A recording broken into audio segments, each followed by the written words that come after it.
Okay. And we will go live in 5, 4, 3, 2, 1. Oh.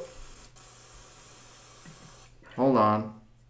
That's not supposed to happen. We'll do that again. Okay. 5. And don't say so scared beforehand. Four. What the fuck is wrong with you? Ended. 3. What? 2, 1.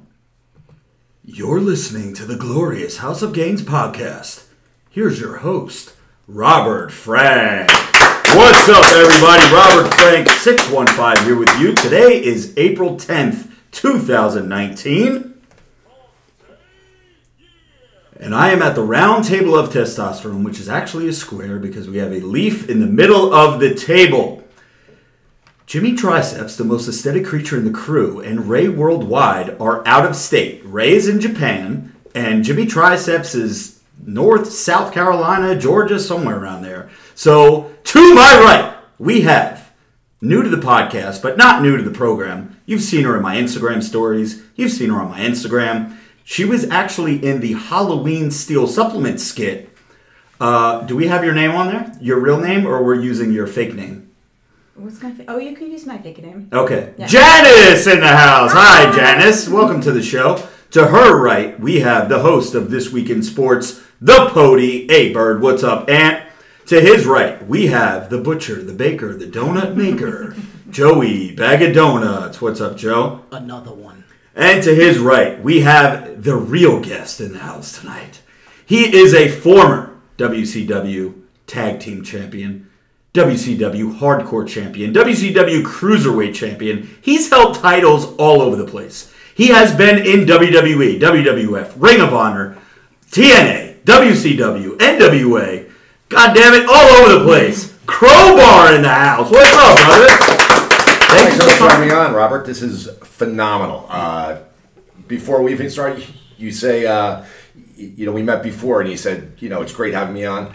It is an honor and a privilege to be on with you. Huge fan, and just want to let you know before we go any further. You hear stuff about internet personalities like yourself. You are truly a crossover where you're in pop culture. Okay. I go to my gym, and you'll hear people down the gym on like a bench. House of Gainz, chest day, Monday through Thursday. You're in pop culture, and I go to a lot of different gyms. You're there, you're being mentioned, you're being quoted. So it's so much bigger than you probably even realize. You're all over the place, bro. And congrats. That's awesome. That's all. Ladies and gentlemen, if you don't know, this is what's called putting me over. Okay? I'm over right now, baby. Over, and you may not even notice that's going on as well in the wrestling locker rooms. Wrestlers love Robert Frank. They love your lines. They love your catchphrases. That's awesome. Pro wrestlers out there are probably just as big a fan of you as you are of them. So it's an honor to be here. That really is awesome. And we're going to get into all that stuff. We're going to get into how you and I met. We're going to get into just everything. And I know Joey Baggs is a big wrestling fan. Janice is a wrestling fan. I'm, of course, you could tell by my promos and shit, the little car rage videos, that I'm a wrestling fan. So we have plenty of questions. We got a lot of stuff that we're going to go over. However, before we do, just so we don't have to interrupt the show later on, let's pay the bills, okay? Ladies and gentlemen, boys and girls, do you support the Jack Tan Juicy as Fuck movement? Then head your ass over to robertfrank615.com. And get your ass some merch. Sick fucking pump, swolls the goal, size the prize. Glorious House of Gainz. Many more designs are in stock and ready to be rocked at the gym, bar, club, when you run errands, go to the mall with your girl, take your grandma to the bingo, whatever. Go to robertfrank615.com and get some merch, baby. Let's go. All right. Steel supplements, guys. We'll make this quick. Are you taking 5 scoops of your pre-workout and not feeling shit? That's because you're not using Steel supplements. At Steel, we got pre-workout, post-workout, intra-workout, fat burners, sleep aid, andros, dick pills, you name it. We got shit to make you bigger, leaner, harder, everything you need to be a more complete man. Go to steelsub615.com and use the current promo code, which is RF615, to save some cash. But remember, guys, always check my Instagram, my Twitter, my Facebook to make sure that you're using the most up-to-date code. This way, I don't get bombarded with DMs saying, yo, your code's not working. What the fuck? So anyways, And last but not least, if you guys need a cameo, you need a birthday shout out, motivation for your gym bro, whatever, go to cameo.com/RobertFrank615 and book me for a cameo, and I will hook you guys up. So with all that said, every time, Crowbar, we do a podcast, we like to read some of the feedback that we get from our iTunes fans. So this one is a 5-star review. Comes in from Sit On My Face Please. I'm not making it up. That is the name. 5-star review. I look forward to the podcast every single week. Never stop doing what you guys are doing.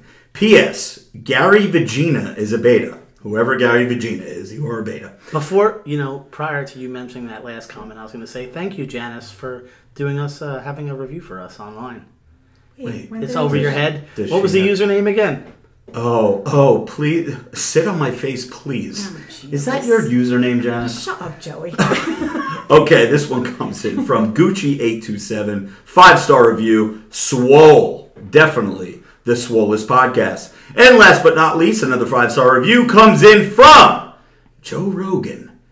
Wow, you guys are on my ass. Hold on a second, let's read this again. You guys are on my ass. Definitely going to take over the #1 podcast spot by 2020. So thank you so much, Joe Rogan. We appreciate the comment and the 5-star review. So let's go into the live stream right now. Let's see what the bros and broettes are doing. But before we do, Janice, do you want to? Everybody knows who Crowbar is, and we're going to be focusing a lot of the podcast on him. Do you want to introduce yourself and let the people know who you are? Okay. Go for it. I'm Janice, also known as Jeanette. I don't know. What do you want to know?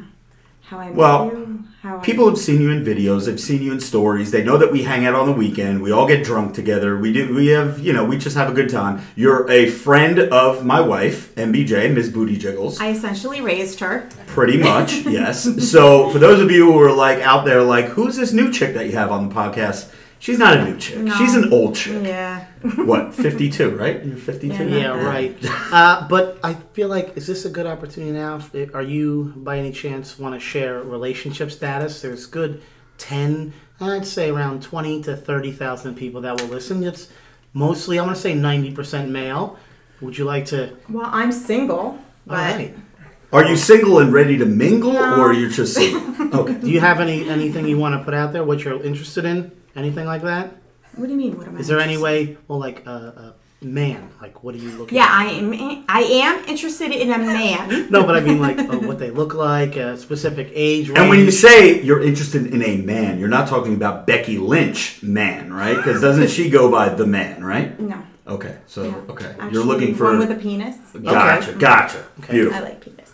All right, that's good. Okay, so let's move on with the show here. So, I said this earlier, I think in the introduction, or I may have said this off the air. You are one of very few people who have been in every major federation that is out there. Mm-hmm. The one that I think you're missing is Japan, right? Have you ever done anything in Japan yet? Have you researched this, or are you trying to rib me on this one? No. Great Japan. I have never been to Japan with an asterisk. How's this? Okay. I was probably in my freshman year of college, and the NWA was going to have their light heavyweight tournament in Japan.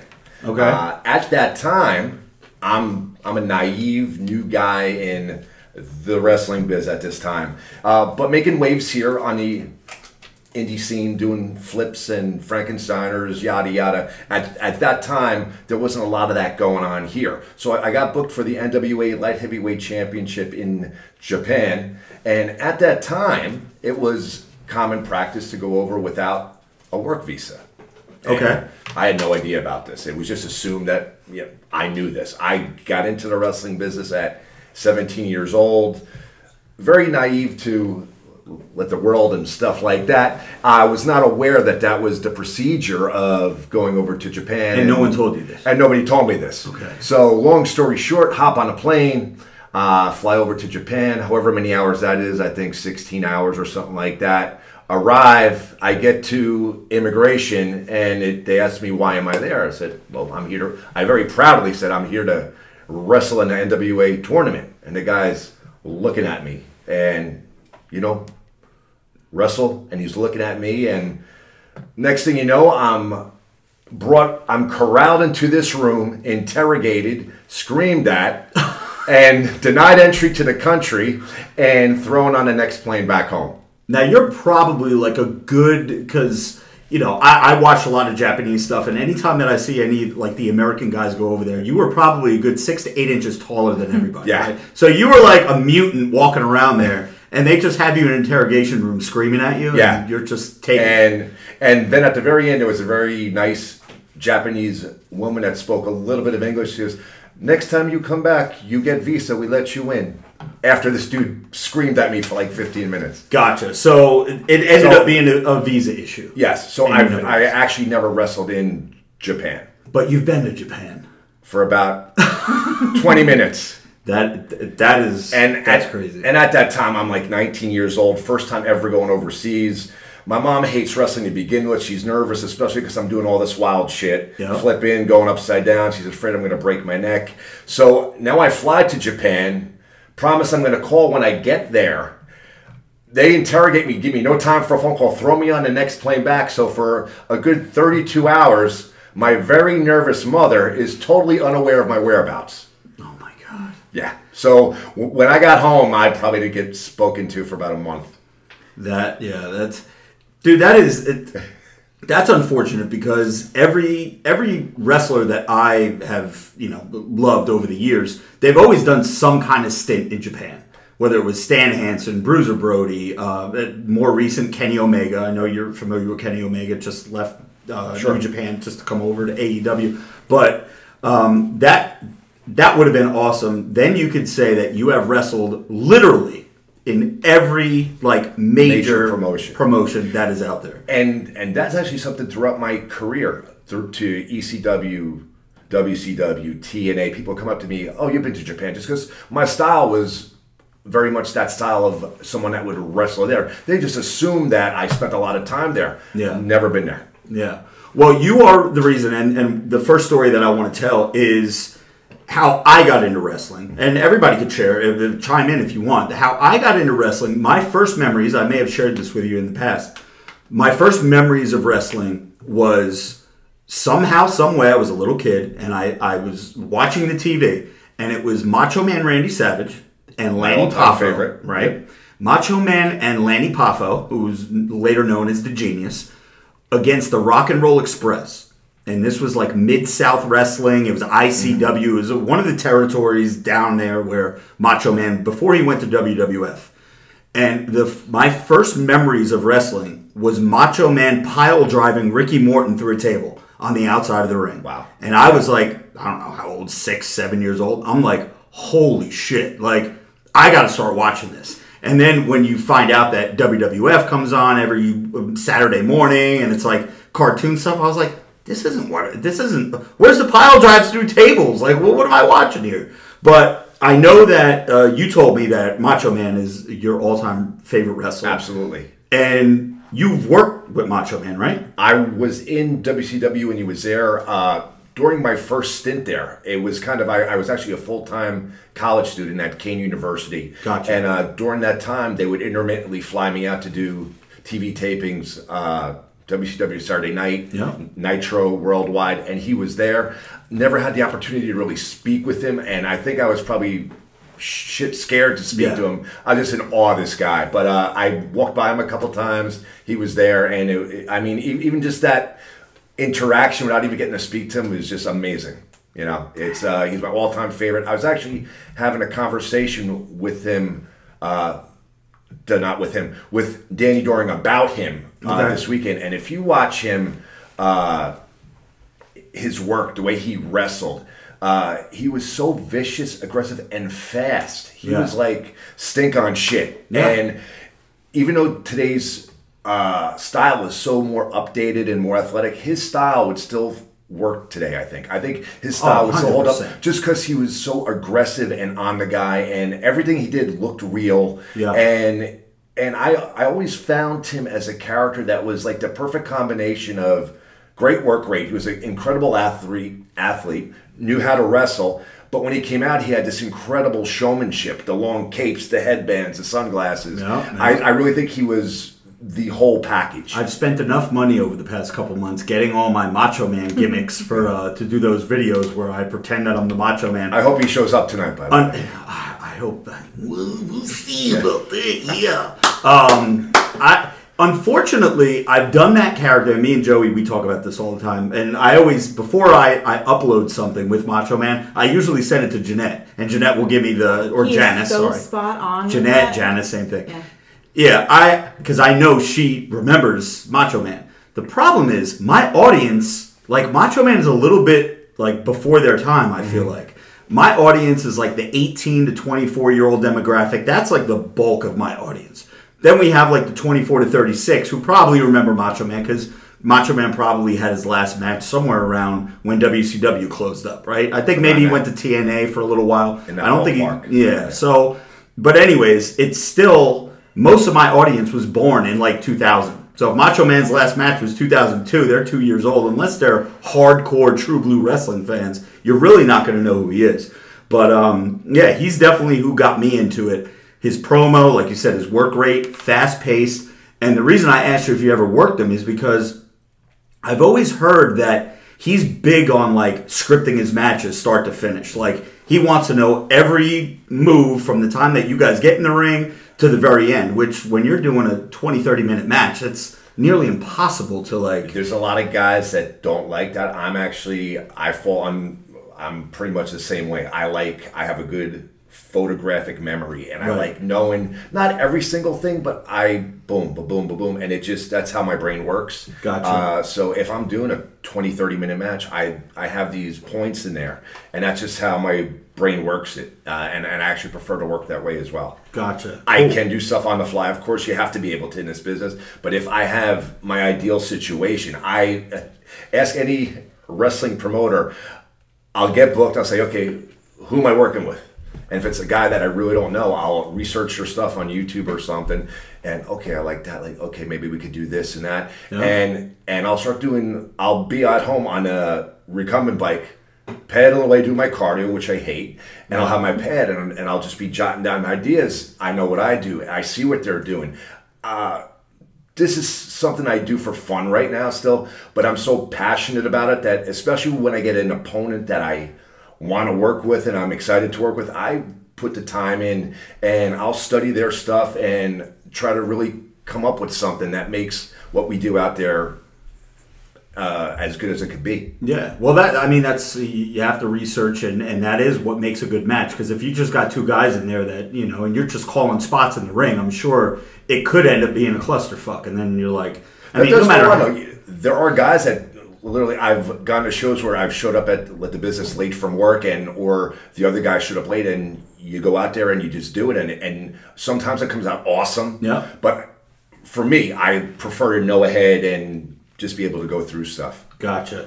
Let's do this super chat real quick that came in from our man Damian McCoy. $5 dono. Thank you so much, brother. He says can't make it into work tonight because of another blizzard. On the bright side, I can actually watch the live stream today.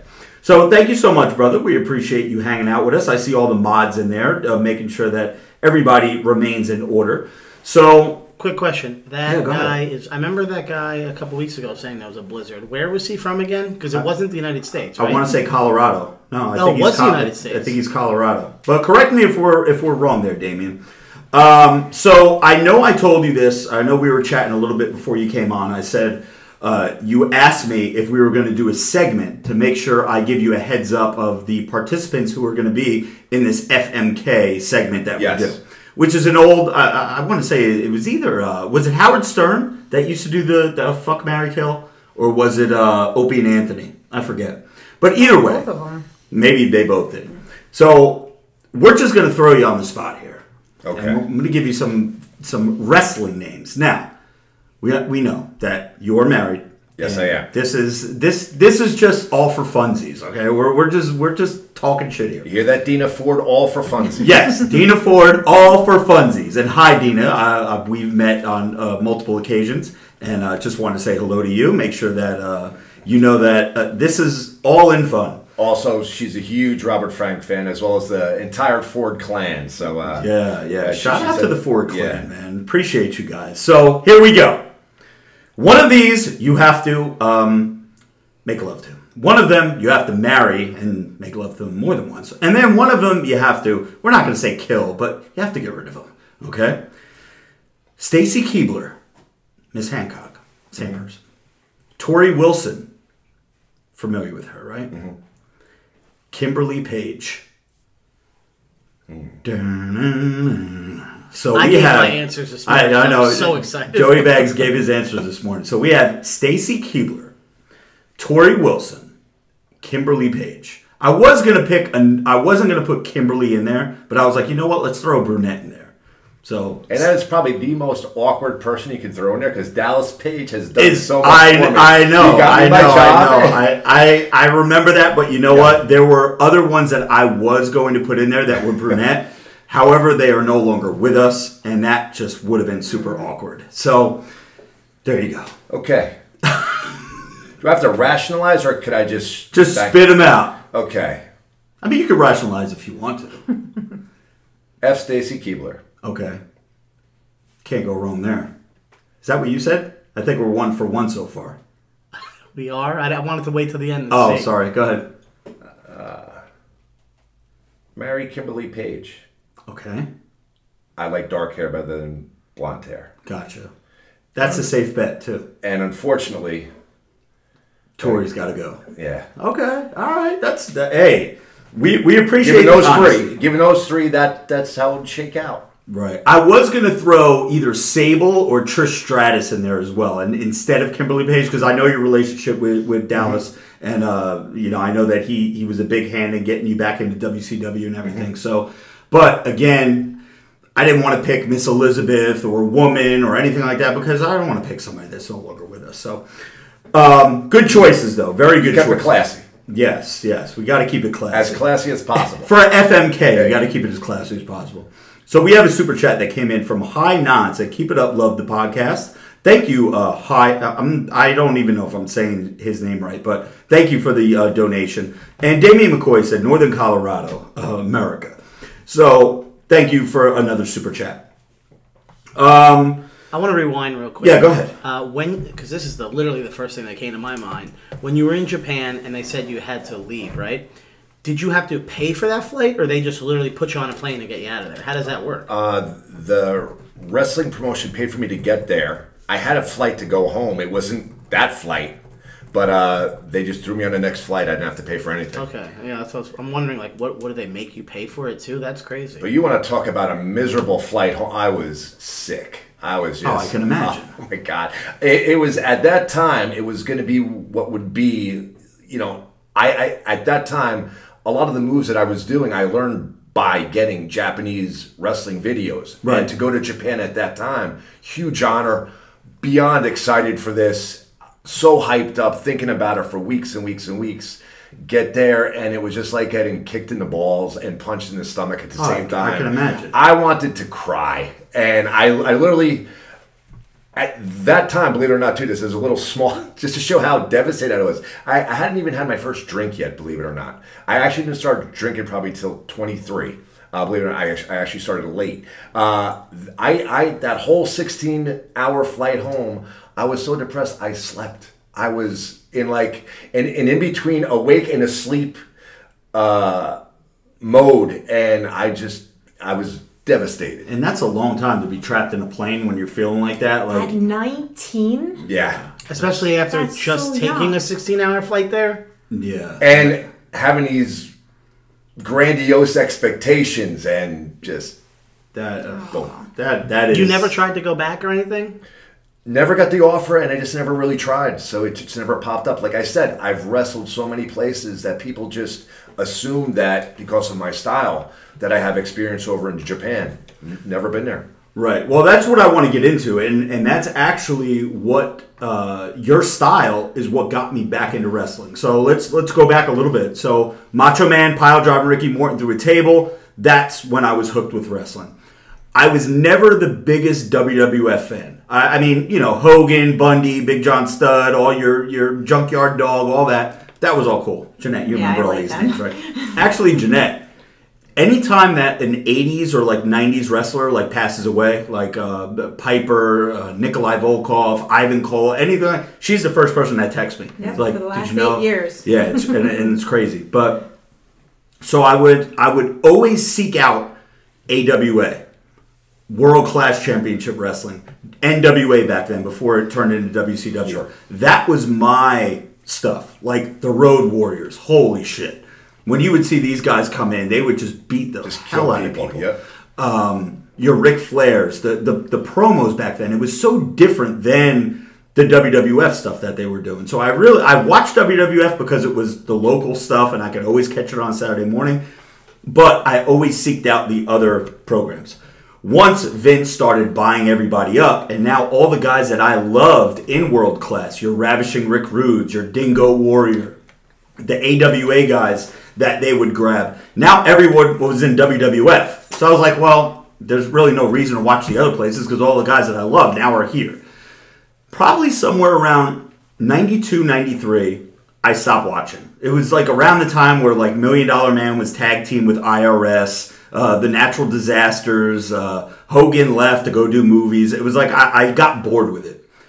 What brought me back into wrestling, and I was telling her this the other night, it was like 3 o'clock in the morning. I'm at a friend's house, and I haven't heard, seen nothing of wrestling in years.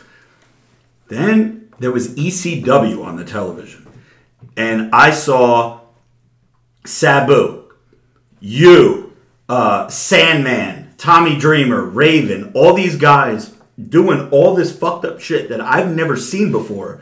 And I was like, the stuff that you do, the, what do you call it? The topes over the top rope, the over the top rope leg drop, the dives, the this, the that. Rey Mysterio, I think Rey Mysterio was fighting like Psychosis in ECW. Yeah. It was crazy. And I was like, wow, like this is what wrestling is now? And this was at the same time that the NWO was just like starting up. So that's what got me back into wrestling again. And so let's take it there. ECW, you've spent some time there. You were in WWF first, though, right? No, I was in ECW for about a year first. Actually, I'm trying to think where. Before all that, I actually had one that not many people know about. I had one WWF match before even ECW. Bill DeMott, Hugh Morris was granted a tryout with WWF in the Poconos. I forget the arena's name, Allentown or something like that. Okay. And at that time, I had met Hugh Morris when I was 12 years old at what I like to call the Moss Isley Cantina of gyms. Yeah. Strong and Shaky. We'll get into that later, too. In East Rutherford, New Jersey. And I had known him since I was 12 years old. Fast forward, I started training in pro wrestling, and after I got my basics down, Hugh Morris, Bill DeMott was the guy that actually started training me in how to do the moonsaults, the Frankensteiners, the more Japanese type stuff. Right. And he was given a tryout, and he gave me a call. He said, I had this opportunity to have a tryout with WWE. I want to bring somebody there with me that I can trust, that won't try to get themselves over and really try to make me look good. Would you do it? I go, Bill, I'd be honored. You've done so much for me. Yeah. So I actually had that very early on in my career. I got a picture of it somewhere, but it's, I was actually happened before ECW. Okay. And then I first went I had like one or two ECW matches that were just job matches when I first started out too. They brought me in, just got killed by the Harris brothers and some guy, Judge Dredd. But then I had gone to WCW. I did a few nightly matches doing like cruiserweight stuff. At that time, like I said before, I was full-time at Kane University studying physical therapy. Yep. And at the same time, I was doing pro wrestling. So when WCW called, they said, hey, would you mind coming down here? We'll fly you in around your schedule. We know you're a full-time student. So I did a few cruiserweight things. Eddie Guerrero was cool. Wow. Conan. And then that, just because of my schedule and just the way things worked out, didn't end up evolving into anything at the time. Nor could it really. I was like a full-time student. ECW, right in Philadelphia at that time, seemed perfect for me. I loved the style. I loved watching it. So after calling a few times, I ended up going down there. And, I pretty much stayed around the lower part of the card there. Had a few opportunities to do some wild stuff, but for the most part, I was basically an undercard glorified job guy, but had a hell of a lot of fun. It was a cool opportunity, and it was literally, you know, an hour and a half for me. So I was, as I said, full-time in school. Full-time school. ECW driving distance. It just fit. Now, I want to stop you real quick because you keep saying cruiserweight matches. Yeah. You ain't no damn cruiserweight, bro. When you were active wrestling in ECW, you're what, 6'1", 6'2", something like that? Yeah. And you had to be 240? Nah, not that. 225, 230, something like that. I'd say about 225. But the style. How was that a cruiserweight? At that time, a lot of times it was overlooked if you were heavier if you did that style, because not a lot of guys were doing that style. So, right. Oh, this guy flips and he does Frankensteiners and he does head scissors, like that. Cruiserweight, and he's not huge. Cruiserweight. Right. And I was more than happy to do that style, and I didn't mind being labeled at it as well. Yeah, well, you were one of the first, like you said, with the Frankensteiners, the jumping off the ropes, doing the dives, everything like that. You were one of the first people in the States to start doing that stuff. Now, like, you know, you got everybody, just because they're adopting the Japanese style and the Mexican. The athleticism now is on a whole nother ridiculous, crazy, incredible plane. The athleticism is nuts. Well, I just showed her a match between Will Ospreay and Ricochet from, I think it was last year, maybe 2 years ago. Are you familiar with Will Ospreay from New Japan?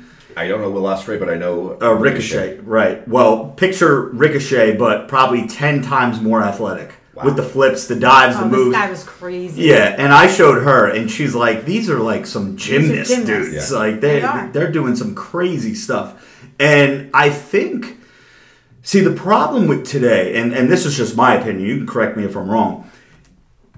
Today, people's attention spans they're so used to getting fast-paced matches with flips and dives, and it's almost like if you don't get that in a match, they're disappointed.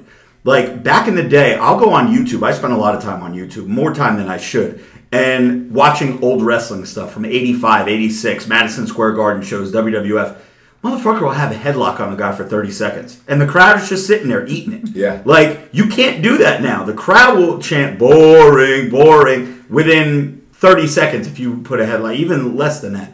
So, do you think that, and it's almost like these matches are choreographed in a way, not a scripted match where, like, all right, I know I want to get this spot at this point, we want to do this, that, and the other, but do you feel like just the choreographedness, if that's a word, is hurting today's wrestling, or is it making it better?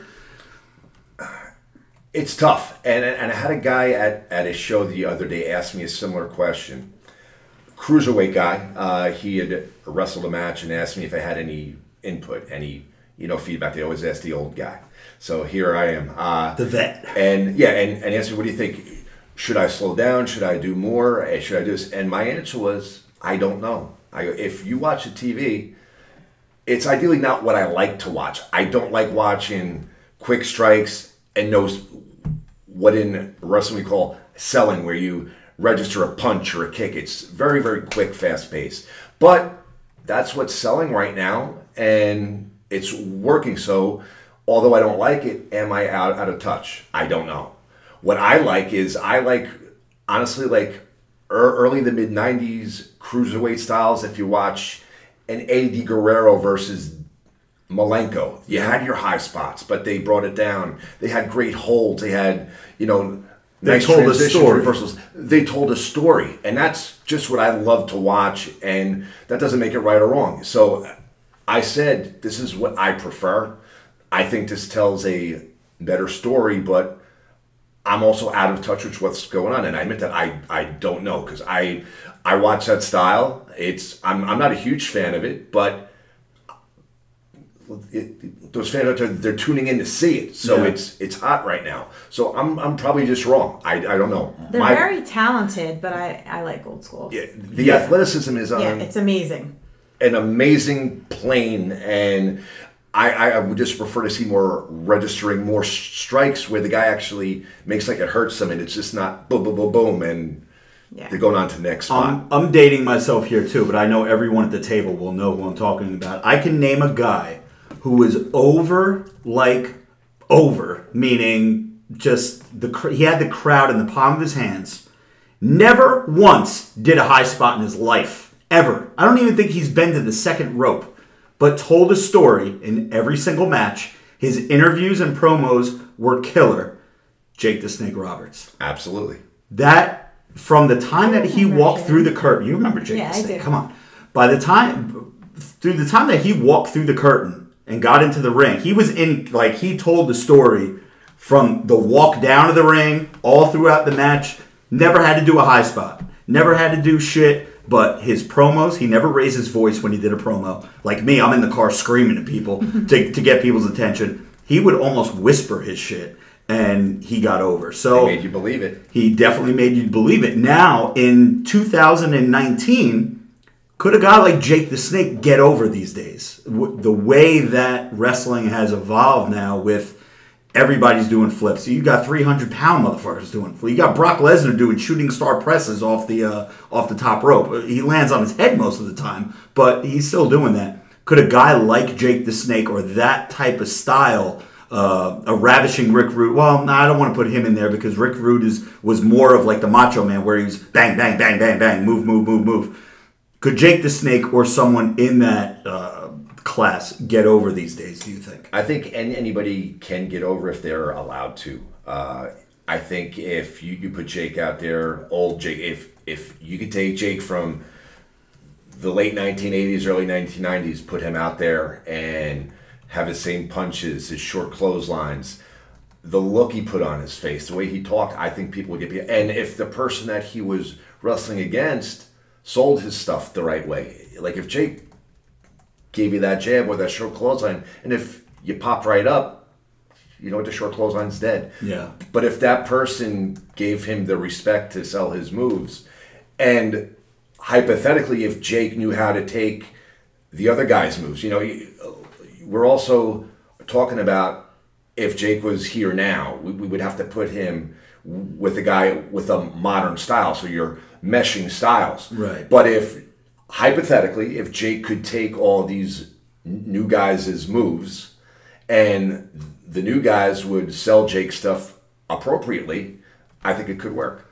Did you ever work Jake? Because I know later on he started doing a lot of the more local shows and stuff like that. Did you ever work with? Never got to work Jake. Okay. Unfortunately, I think it would have been awesome. Would have been an honor, but unfortunately, never got to work with him. Yeah. Wow. That's crazy. Joe, I know you gave me earlier today. You said that I have some fan questions that I want to get into too, but I know you had some things that you wanted to ask. Well, before I ask the questions, don't you want to know how Jeanette and I both got into wrestling? Oh, yes, we do. And so does Crowbar, of course. How did you get into wrestling? Please. Jeanette, since I'm a gentleman, why don't you go first? Oh, my God. 9 o'clock in the morning on Saturdays, it was always on. I like to sleep, but I got my ass up and I watched it. And that was probably either Superstars or Wrestling Challenge or something like that? Yeah. And I sat there with my brother, and we watched it, and he would, throw me around and whatever. But give you a short clothesline. My very first time at a show, I was there. I was with my mom, my dad, my brother, my sister. I was maybe 10 years old, and Hulk Hogan came out, and everybody stands up, they get all excited. I stood up, all excited, and he was probably smaller. In my head, he was like a 6'5" black guy. Pat me on the back and said, "Sit down. I can't see." Damn. My mom, 5'2", this little thing. She turns and she looks at me and she's like, "What are you doing?" Because I'm all I sat my ass down. You were scared. Yeah, no. And I'm like, "He told me to sit down." She turned, my dad was clueless. He had no idea what was going on. She turned around, she screamed at him, and his wife or girlfriend was like, "You talked to that little girl? You told her to sit down?" And she went off on him, and then he sat down, and he was just like this the whole time. And from Hulk Hogan. But did you miss your Hulk Hogan moment? Your chance to make eye contact with Hogan? No, I was too far away. Oh, you were too My far mom away. was probably scarier than him, but yeah, no. Okay. I loved wrestling. Gotcha. I loved it. All right. So, who were besides Hogan? Who do you remember being like one of your favorites or some of your favorites back then? Jimmy Superfly Snuka. Okay.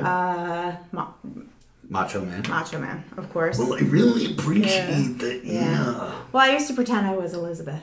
Oh, Yeah. okay. All right. We try to get her to pretend that she's Elizabeth sometimes, but she does. MBJ, for those of you listening to the podcast back or the live stream back, MBJ is in the house as well. She's sitting on the couch listening to the show.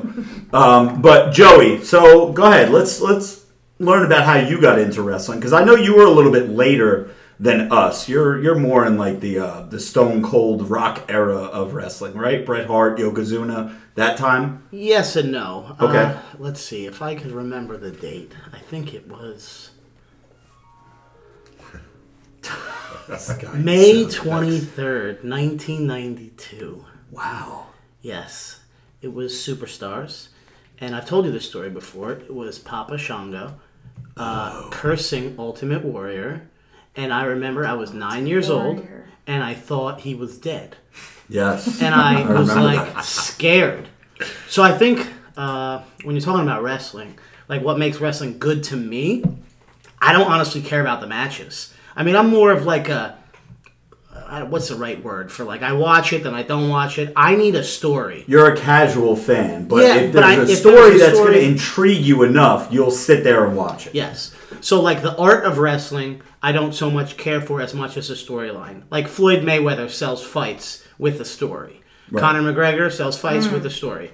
I was interested in that. I was interested in Macho Man, Hulk Hogan, and then after that, I didn't watch it for a little while, and then I got back into it with Stone Cold, Bret Rock. Hart. I remember, the Owen Hart thing. I remember all that stuff. Like I used to watch it a lot.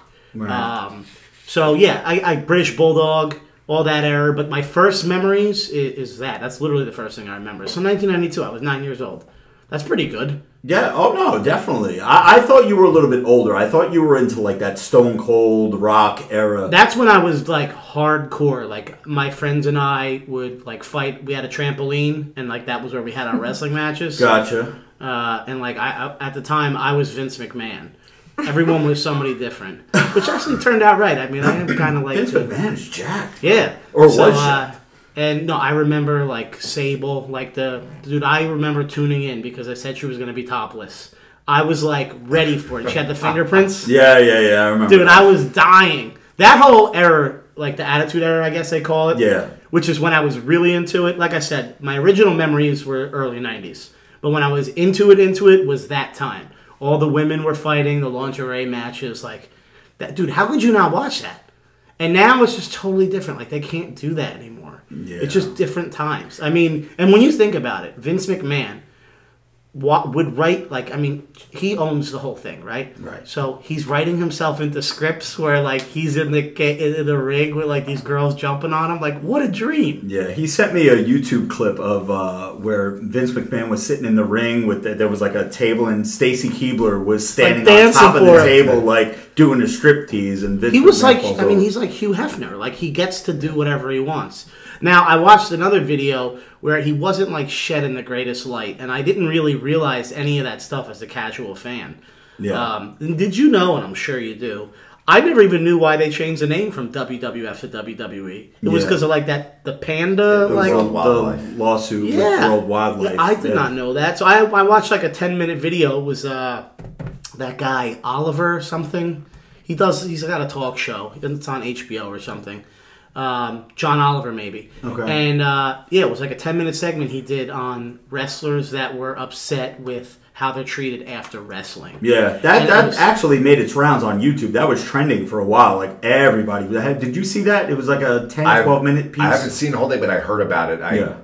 kind of know the gist of it. Yeah, it's really interesting. You sent me that and you told me to watch it. They were like It's really basically good. comparing it to like they say like in the NFL you're treated like shit after you retire. You know, a lot of these guys have like brain aneurysms and all sorts of crazy stuff. Right. And they were saying wrestling is like even worse than that as far as the WWE is concerned.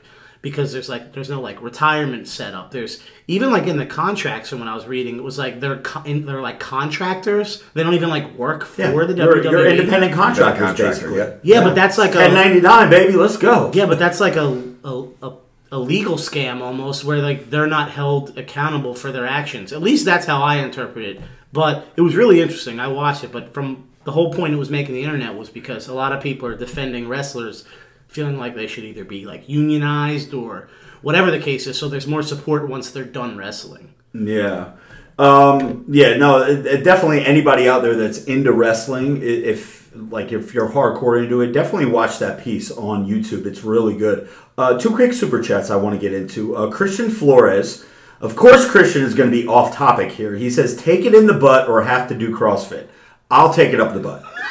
So there's that. Fox and Raven Entertainment says $6.15 dono. Thank you, Fox and Raven. It says, we would have made y'all a WCW game, but they only got WWE, so it's still glorious. We saw that. One of the bros that listens to the podcast and watch the live stream, they created characters on whatever. It was awesome. Yeah, pretty cool and pretty spot on too. They have all the bros. Have you ever made it to a video game? Are you in any games? WCW Backstage Assault. Okay. Which I love playing video games. I don't have all that much time to do it often. When I do, it's usually some sort of a Star Wars game. I'm a big Star Wars geek. Yep. But getting on a video game was probably one of the highlights of my whole career. Unfortunately, it was probably the worst wrestling video game I ever have heard made. that is the worst game ever made. Okay, let me start by saying, okay, ready? It's a wrestling game with wrestlers. There's not one wrestling ring in the entire game. It's all like hardcore shit. It's all hardcore. So you fight in the parking lot. You fight in the bathroom. You fight in the production studio. So they're making up all these environments for these wrestling characters on the screen to fight on it. You already have the graphic for a ring. Throw a ring in there. Just throw it in there. And it was. I played it because I was on it, and I had to unlock myself. But I was playing until playing until I finally got myself. And I was telling myself the whole time, "Oh, this is great." Where deep down that inner voice is telling me how badly this game sucked. Yeah. But I had to get myself unlocked. But it's all in all, I still made a game, still pretty cool. Although it is probably the worst ever video wrestling game made. You have action figures too, right? No action figures. Lots of customs that fans have made of me and they have sent to me, which is very flattering and great, but I've never had an action figure. Wow. I thought they were big. I thought WCW, especially around that time, was so big on toys and action figures and stuff. They had a few action figures of like the top guys, but like Crowbar wasn't going to get an action figure. Now, I know we're going to be bounced. Although I will totally say it would be pretty cool if someone made a David, Daphne, and Crowbar 3-pack. Oh, hey, you guys out there, for all of you 30,000 motherfuckers out there that are listening, somebody has the talent to make some action figures, and make sure you get it over to me, and I will get it over to Crowbar 100%. Speaking of talent, did you see our friend who's usually in the chat, Fox and Raven? Yeah. They put us in the new WWE. We were just talking about that, Joe. Where have you been? Were you daydreaming about Wendy's or something? We just talked about that. Bro, yeah, well, I'm kind of multitasking. Well, while we're talking to you, Joe, Damian McCoy super chats. He says, Joey, what did you think of old school Undertaker? Just give us a quick I was rundown. petrified of him. Okay. Petrified. And then I remember, later on, Kane came in, and I was petrified of him. Dude, they were monsters. You know what's crazy, though? I never went to, an actual event, other than once I started going with you. Right. But I never went, and I always wanted to go. I always used to talk about it. It's so fun. Yeah. The energy is crazy. I know, I can imagine, because you know that everyone there is, dedicated. What did you think of The Undertaker? Because he scared the shit out of me. Okay. Yeah. Because I remember Undertaker. His eyes showing rolled my up in his head. Yes. And I was like, oh shit. showing my age. I remember the Undertaker as Mean Mark Callis when Yes. he was tagging with was it Sid Vicious or Danny Spivey? Danny Spivey, where they were the Twin Towers or whatever the hell they called themselves. But even before that, he was in Memphis wrestling in Jeff Jarrett's not Jeff Jarrett, Jerry Lawler's promotion. Yeah.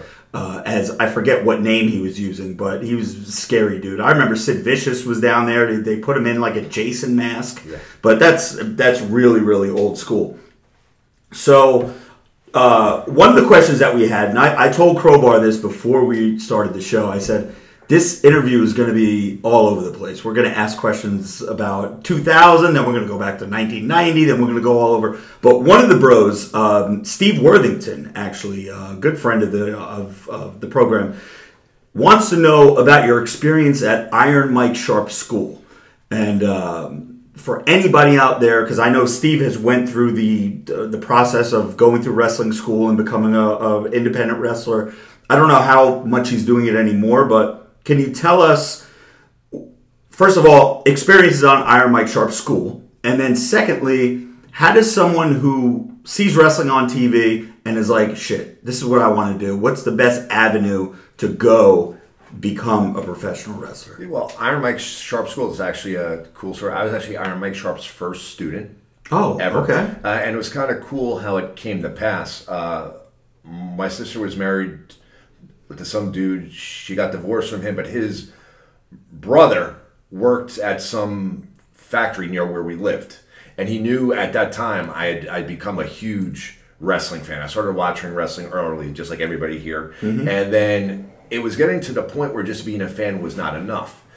At that time, there were very few options for wrestling schools. You had the Monster Factory, which was about a 2-hour drive. And, of course, you had Canada and places like this. So it was hard to find a place to go. My sister's former brother-in-law, I guess we'll call him, worked in a factory. And near the factory, there was a bicycle repair shop. And in that repair shop, a guy worked. His name was Tom Rumsby. And he was talking about how he was going to open up a wrestling school with Iron Mike Sharp. So at that time, I was probably 15. I walked about 2 miles down to this place, went in, met Tom Rumsby. He told me he's planning on opening up a wrestling school the following year with Mike Sharp. And that was it. I knew that was my in. Everything was going through my head.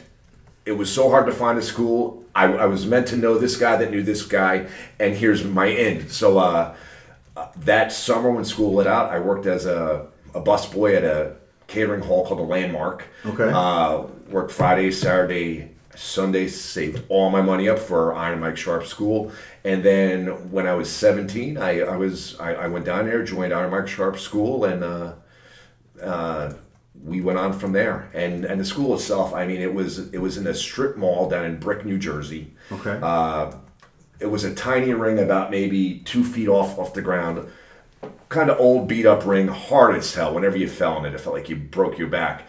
But you're always in this thing where you don't want to tell people how much you enjoy something, especially if you're in the wrestling business. Even now, don't let them know how much you enjoy this. It's a business. It's this. It's that. Stepping in a wrestling ring for the first time was, no joke, one of the most fucking incredible things in my entire life. Walking through ropes, getting to hit a rope, and walk into a real wrestling ring with a guy that I had watched on TV weekend after weekend after weekend. And it was just an incredible experience. It was me and a handful of other guys. Mike Sharp was Mike Sharp. If you go to a wrestling school today, and there's a lot of them, there's a lot of different wrestling schools, some good, some okay, but guys go in there, they wear whatever sweats or like long tights and a t-shirt or a tank top. Mike Sharp got in his ring gear. Okay. Black short tights. Did he put on the forearm thing? Black short tights, wrestling boots, forearm thing. Yeah. Oiled up like he was going out in a garden, and he trained us like that. Did he grunt? Absolutely, yes. Do you remember Iron Mike Sharp? No. Okay. Iron Mike Sharp, for those of you who don't know, he was on TV every time WWF had something. He was, I'd say, a well-known enhancement guy. Definitely. That's what I want to say. He definitely wasn't a main eventer, but he was the guy that would grunt from start to finish in the match. He was just, and he had on the, it was like a plate. Support. Yeah, and he used to say the heel announcer, there would always be a baby face and then the heel announcer. And the heel announcer would always say that it was some kind of injury, and the baby face announcer. Lasted forever. Exactly, yeah. But okay, so Iron Mike Sharp School. What does something like that cost you back then? At that time, I was a first student, and they were just trying to get money to open up the doors. So it was $1,500 at the time. $1,500. Yeah. And this is back in what? Early? I'd say mid-80s? 91. Okay, early 90s. Wow, that's a lot. I was a junior in high school. That is a lot of money. Wow. So, But I knew I wanted to do it, and that was it. I spent the whole summer doing doubles, Friday, Saturday, Sunday. and that would be your recommendation for someone who wants to get in the business. Definitely go to some kind of school. Well, how else are you going to learn? But do your research, find a school, Yeah. and Dedicate yourself. Dedicate yourself and pay your dues, get in shape, all that good shit, right? There's a lot of good schools. Definitely go to a reputable school. I mean, honestly, there's a lot of good ones in New Jersey. I'm a big fan of the Wrestle Pro School in Rahway. If you're down South Jersey, Monster Factory is awesome. Yeah. It all depends on your location. People ask me which school, and I usually say if it's reputable and good, depending on where it is, you want to pick a school that you're going to realistically get there to train, not once a week, but like 2, 3, 4, 5 days a week. You want to find a school that if it's a half hour away from you and you could get there that many days a week, go there. As long as it's, good trainers and, stuff like that. One of the guys from the Monster Factory that we met at one of the Wildcat shows that Luke Hawks was putting on in the ECW arena. I think it was the first time we met. Yeah. The guy Nick Camarado, the Freak Beast. Yes. Big guy, looked like Bruiser Brody. Big dude, he just yeah. got signed to NXT. Absolutely. Yep. So that's good. Yeah, Monster Factory. There you go. That's a really good school to go to, and I definitely have heard of that all my life. I think, didn't Steve Carino or someone else come out of that school? I'm not sure. Some other pretty big names. But Danny does an awesome job. Me and Danny, we joust all the time on Facebook. We have a lot of fun, but he knows his stuff. He knows what he's doing. Nice guy. And I'm saying if you're up in northern New Jersey, Wrestle Pro School is awesome. Okay. Yeah. There you go. So let's skip around a little bit, and now, because I'm really intrigued with this ECW thing. Okay. Because that's what got me back into wrestling, is the ECW, the Sabus, the Devon Storms, the Rob Van Dams, the Mikey Whipwrecks, just seeing the crazy, even New Jack. New Jack didn't know how to do a wrestling move to save his life, but he was entertaining because of the gimmick. All the crazy stuff. The crazy stuff. Now, from everything that you hear, back then, you never knew whether or not you were getting paid. Was there any issues with getting paid by ECW, or every time you were supposed to get a paycheck, you got it? As far as I go, Okay. I know there was a lot of issues. There were issues that existed with guys getting paid. I was there for approximately a year, Okay. and I can honestly say for the year that I was there, my checks cleared, and I never had an issue with money. Those Okay. problems seem to come up more after I had left. Okay. All right. Cool. And how was that locker room? I know probably every time you go into a new locker room, it's always like. Honestly, I gained a lot of experience there. They hated me. Did they really? I did not fit in at all at the ECW locker room. Well, a lot of those, they were extreme wrestlers. They were extreme characters in and out of the ring. They were hungry. They were trying to make it or just build their own product.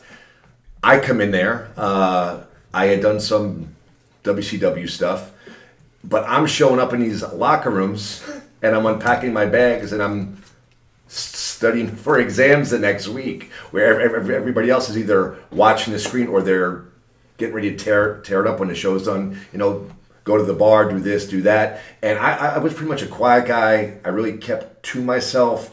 Never Kept really got focus. into the That's good. and really never got into the politics of going out and hanging, partying with the right guys. It hurt me wrestling wise there because everybody freaking hated me and say who the fuck is this guy? There with the books. We should, you know what I mean. But later on in life, it totally paid off. But I stuck it out for about a year. Gained experience, learned a lot about the wrestling business, and but for me, socially and being there was not the best experience. who did you say people hated you, but you had to have like at least one bro that was there. Anybody that you hung with? Guido, and Okay. who I'm still very tight with. And I actually met two guys there that are like family, and that would be Dan Andy Doring and Roadkill. Oh, awesome. We still hang out, and you know, they're not blood, but they're family. Yeah. And like those are three guys that I was able to take from ECW, and they're still very much in my family's life right now, actually. So. Awesome. So I can see that ECW being like, it was almost like they were like the third. They were like the third federation. You had your WWF, WCW back then, and those were like the quote-unquote big time. And ECW was like, you know, you always heard that Todd Gordon or Paulie, whoever, they were always in cahoots with WCW, like trying to trade talent and this and that, try to get, you know, make money off of sending guys up there. But getting to WWF or WCW is probably something that was always on your mind. Of course. Even back then, because that was the big time. Now, back then, did you have a preference of where you got to, or what did it matter? It didn't matter. Okay. I just wanted to make it, and I kept plugging and kept, you know, just kept grinding towards it. And I knew ECW. I gave it a good year, and I said, let me stick it out. Maybe I'll have an opportunity to prove myself. Maybe the guys will come around and, you know, see how serious I am about this. Just didn't happen. And my last match there was against Balls Mahoney. Yeah. And it was his first match where he was kind of doing like a gay biker gimmick at first. And I had a glorified squash match where he basically humped my head before his finish.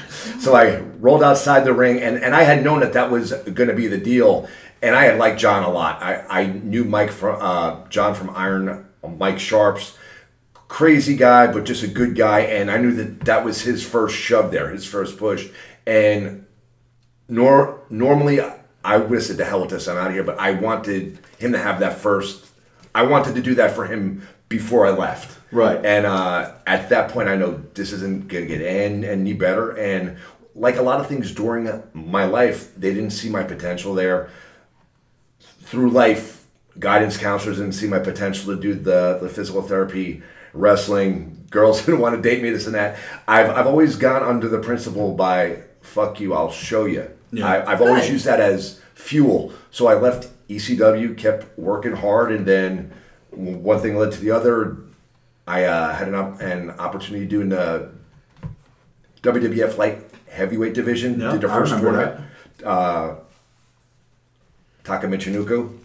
And then that was short-lived for a while, and then I actually started doing shows here or there, spot shows. WWE, fly in there, WCW, fly in or there. And then I actually grabbed a job full-time as a physical therapist at a hospital. I said, I have to start making some cash here. I'll still pursue the wrestling, but I need to start making some cash. And then about a year later, Dallas Page got me my first full-time contract with WCW. Yeah, that's awesome. I do remember hearing that. And that's why it was a little awkward to have Kimberly Page, Dallas's ex-wife now, right? I think so, yeah. Yes. Yeah, in the FMK in the beginning of the show. But yeah, and that's dude, that's with anything in life. That's my attitude. Like, oh, you don't think I'm going to make it? Fuck you. I'm going to make it. I'm just going to keep fucking grinding until I make it.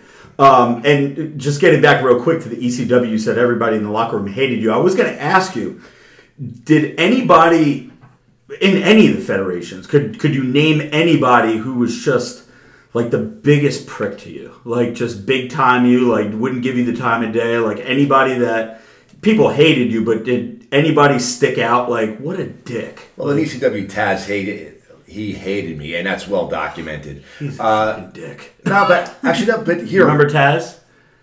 Oh, we have a super chat. Okay, go ahead. No, finish your thought. Taz, yeah. So anyway, he hated me back then. We've had words back and forth here and there. But all in all now, I'm 45. I don't know how old Taz is. We've talked, we've chatted. We all grow up. And I see Taz now, and we're totally cool. He's cool with me, and I'm cool with him.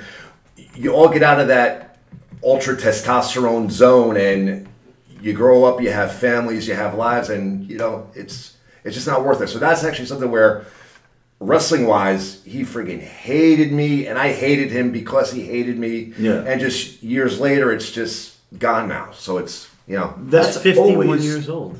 Taz is 51. That's always what I've heard about him is in all the different, I'm obsessed with the shoot interviews and stuff on YouTube. And people say that he, back then anyway, he believed his own gimmick. Like, he really thought that he was this, like, fucking hardcore suplex machine badass from Red Hook, And maybe he was, who knows? But I don't know. Have you ever seen him fight in real life? Has he Never ever seen him gotten fight in any real life, no. tussles in the back? He was born in Brooklyn. Yeah, he was Brooklyn, New York. Yeah, Chris Chetty was like his cousin or something. I remember. Yeah, all that is, and his real name is Peter.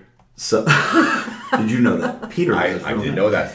So, a quick story that I have, and it's a wrestler that big time me back in the day. Not that she big time me, but I was in the Woodbridge Mall. Okay. I don't know if you're familiar or not. Yes, I am. And this is back when I first started driving. I was like 95, I guess, 96.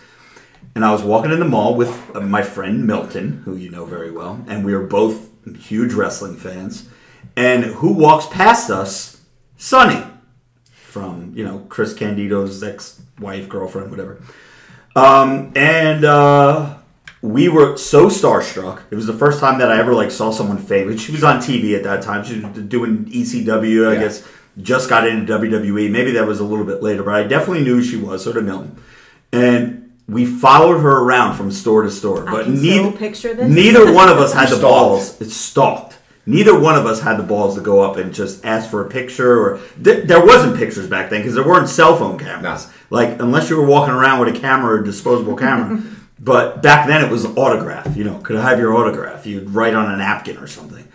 But finally, we got the courage to go up to her. Now, I know who the fuck Sonny is. Okay? I forget if it was me or Milton, but we were like, hey, are you Sonny? People, it's her, but you always say, are you Sonny? Are you Sonny? Says, nope. And then we were devastated, and we were like, wait a minute. You do that. You do that sometimes. Sometimes, but then I always say I'm joking. Yeah, I never leave anybody hanging. People come up to me and be like, are you Robert Frank? Because I guess, I don't know, maybe they don't think I'm really me, but a lot of times I'll be like, no, I'm not him. I just look like him. And then they look confused, and I say, no, I'm just kidding, man. And then I shake their hand, and we do pictures or whatever they want. But she said no, and then we were both devastated, And then she walked away? That was it? And then we tried a second time. So we stalked her again for 2-3 more stores. And then she was outside of this one store. And you could tell that she was really getting frustrated. And we were like, are you sure? She was like, I said no! And then walked away. And I was like, God damn. That's not nice. This bitch. But, I've seen her on some interviews lately, and she is not looking good. Do you remember Sonny? I was just going to say, if it makes you feel any better, based on some pictures on the internet, I need to see not that. look... She's she is hitter only now. in her 40s. Do you remember her in her prime, though? I actually was going to say, when I had, actually, before WCW and after WCW, I had the opportunity... Dina worked with me, my wife, as a manager, and we worked against Sonny and Chris a lot. Wow.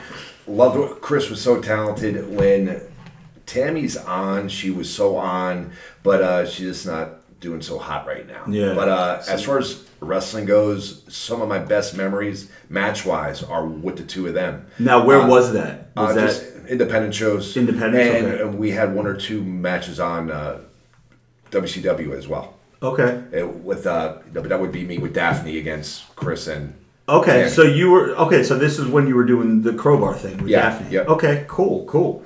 So I couldn't believe it that she. but now it's not good.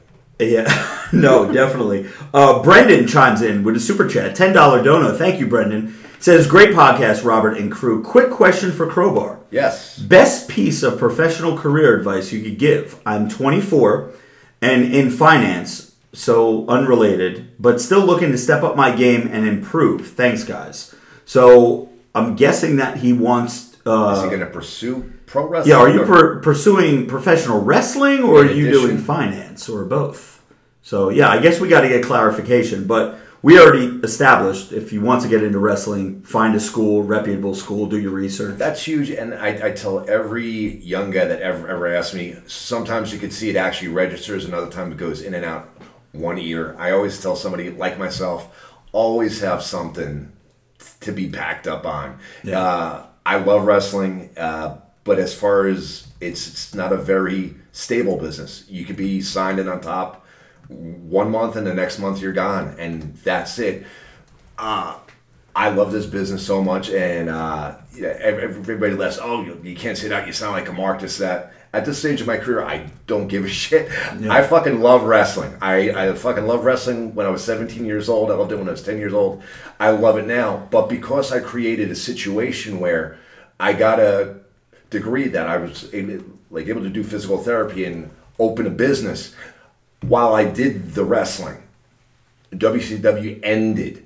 I tried to get into WWE. Didn't happen. Did independence for a while. Nothing seemed to be going. Pushing, banging on the doors. Sometimes the doors don't open. So It was time to move on, transition out of pro wrestling, become full-time physical therapist, part-time weekend pro wrestler. I'm 45 now, and I wrestle because I want to. It's my own choice, and it's on my own terms. Right. If you do pursue wrestling, if you have something else to fall back on, it's going to empower you to where you'll always be able to do it, whether it's for a little bit of money, whether it's a lot of money. You can do it if it's something that makes you happy, just because you don't have to pay the bills with it. I feel like that's not how it usually is, though. That's great that it's like that for you, but I feel like a lot of these guys never had a plan B. And I don't want to call it plan B, but they never had a backup plan. I don't want to say plan B. We were talking in the kitchen. Yeah. When you say you have a plan B, it's almost like you're expecting your dream to fail. But no one has a backup plan just in case of that. And you see a lot of wrestlers, old school wrestlers that are still alive, just in really bad shape, health-wise, financially. I remember fucking Perry Saturn, who I was the biggest mark of back in the day. Last I saw, I haven't kept up with it lately, but he was in super bad shape. And because really didn't have like a backup plan. We were talking before, I'm a huge fan of Arnold's motivational stuff, where he says, have a vision, think big, ignore the naysayers, work your ass off, which is huge, and give back. Right. Another thing he says is, don't have the plan B, because that's admitting you're going to fail. Right, right. That's easy for him to say because he's fucking Arnold Schwarzenegger. Exactly. You know what I mean? But you know what? And I agree with everything he says, but not everybody's going to be Arnold. Not everybody's going to be The Rock. Not everybody's going to be Stone Cold. Yeah. You might be Crowbar, that was with WCW for just under 3 years, made a little bit of money, and then had to move on to something else. You have to have that something else. And then, you know what? Maybe you disappear for almost 20 years, and then you decide to start dicking around with wrestling again, and here I am. When you were with WCW and when you were doing the Crowbar thing and you were on top, and bro, you were over. You were definitely entertaining. What was the road schedule like back then? Because you always hear WWF, it's 350. What is it? How many days in a year? 355. 365. 365. I don't know. 65. Yeah, 365. You always hear about the WWF schedule being like 300 days a year, like you're on the road and you're doing this and wrestling all these shows. What was WCW like back then when you were on TV every Monday for Nitro, every Thursday for Thunder, if they were still doing Saturday night shows, you were on a lot of the pay-per-views. What was that schedule like? When you were being used, I was there, but I wasn't like a top guy. Was not a Sting, wasn't a Nash, wasn't a Scott Steiner. Those guys went a lot. But if I was in a period where my character was being used a lot, you would be there Monday, Tuesday, Wednesday, do house shows, and forgot about the house shows. My longest loop was probably a month and a half straight. Then there were times when they just weren't doing anything with my character, and I could be off for a month and a half. And you would still get paid? Yeah, so for me personally, it was either or, because I was there as a character, but I wasn't one of those top guys that was always on. Now, since we are a pseudo fitness / comedy show, an entertainment show, I got to get into the working out part. Okay. Because you're on the road, if you're being used, like you said, where do you find time to hit the gym, get your meals in, do everything that you have to do? Is it like, let me start over. I'm like tripping over my words. With the amount of traveling that we do, just doing the Robert Frank thing now, we're in hotels all over the place. Sure. Whether we're staying in Ohio or in California, we're here, we're there. Hotel gyms suck. Like, if you could find dumbbells that go up to 30 in a hotel gym, that's a lot. How are you guys, you personally, and all the other guys, staying in shape and getting your meals in and looking the part on the road? At that time, when I was new, you would latch on to a guy that had been around for a while, and they would know where all the gyms were in each town. Okay, so you would do so the the guys gyms. would go to a town, Chicago, and there's this gym, or this gym. This gym might charge the guys, this gym might not charge the guys, whatever. The veterans, the guys that had been there before would know where to go if you wanted to work out. There were some towns out in, like bumfuck the Midwest, where all you had was with the hotel gym. Yeah. And if it was bad enough, you're doing push-ups and squats and just trying to get something in. Okay, all right. And the meals were... At the time for me personally, a lot of Mileplex, if you remember that. Oh, and, I remember Mileplex. Those really dry Metrix bars, dry as hell. And you would try to get, 1 or 2 good meals in a day, but a lot of it for me personally was actually the supplements, just getting by. Okay. Now, when you say any kind of like super supplements, any gear or anything like that back then? No, it was just really the Mileplex Just meal the Mileplex, replacement okay. shakes, like 40 grams protein, low carbs, and that was a meal. Gotcha. Okay, so I have a question. Did you have a lot of groupies, like when you would go to Hey, these matches? I had that question. Were they like all over the place? Or People are going to call bullshit on this, but it's actually a really true story. I was actually involved in actually a serious relationship at the time when I was signed, and I actually took that very, very, very seriously. Good for you. So I really didn't screw around. I've seen a lot of crazy stuff, going on in locker rooms and hotel rooms and stuff like that. But I really didn't partake in any stuff. And God's honest truth, it was I was with this woman for about 4.5 years, and we just I didn't mess around. Wow. But did you find Good that for like you. girls would travel from like? Oh, absolutely. There were these two. Their names escape me, but if Nitro was in Miami one week, they were there. If they were in Colorado the next week, they're like, how are they paying for this? How are they here? They were, what's the term? Ring rats? Isn't that yes. the term? That's what they called them. That's, ring rat. They're And the they would chicks travel, that and they travel. would just. But to a rational guy like me, I'm saying, like I'm doing the math. How the hell are you paying for this? Yeah, how are you getting from Colorado to Miami? Like, someone You must have a huge clearly is inheritance or paying them something. to come out. They're booty calls, right? Maybe. Well, that could be too. They're I don't definitely know. booty calls. I mean, if I'm loaded, right? Single, single, and I'm like a celebrity. Yeah, man. Yeah, but if you I'm know paying, you can I'll get it have, wherever you go because Yeah, there's I going don't to be think it ring was rats that big. everywhere, you're not going to want the same.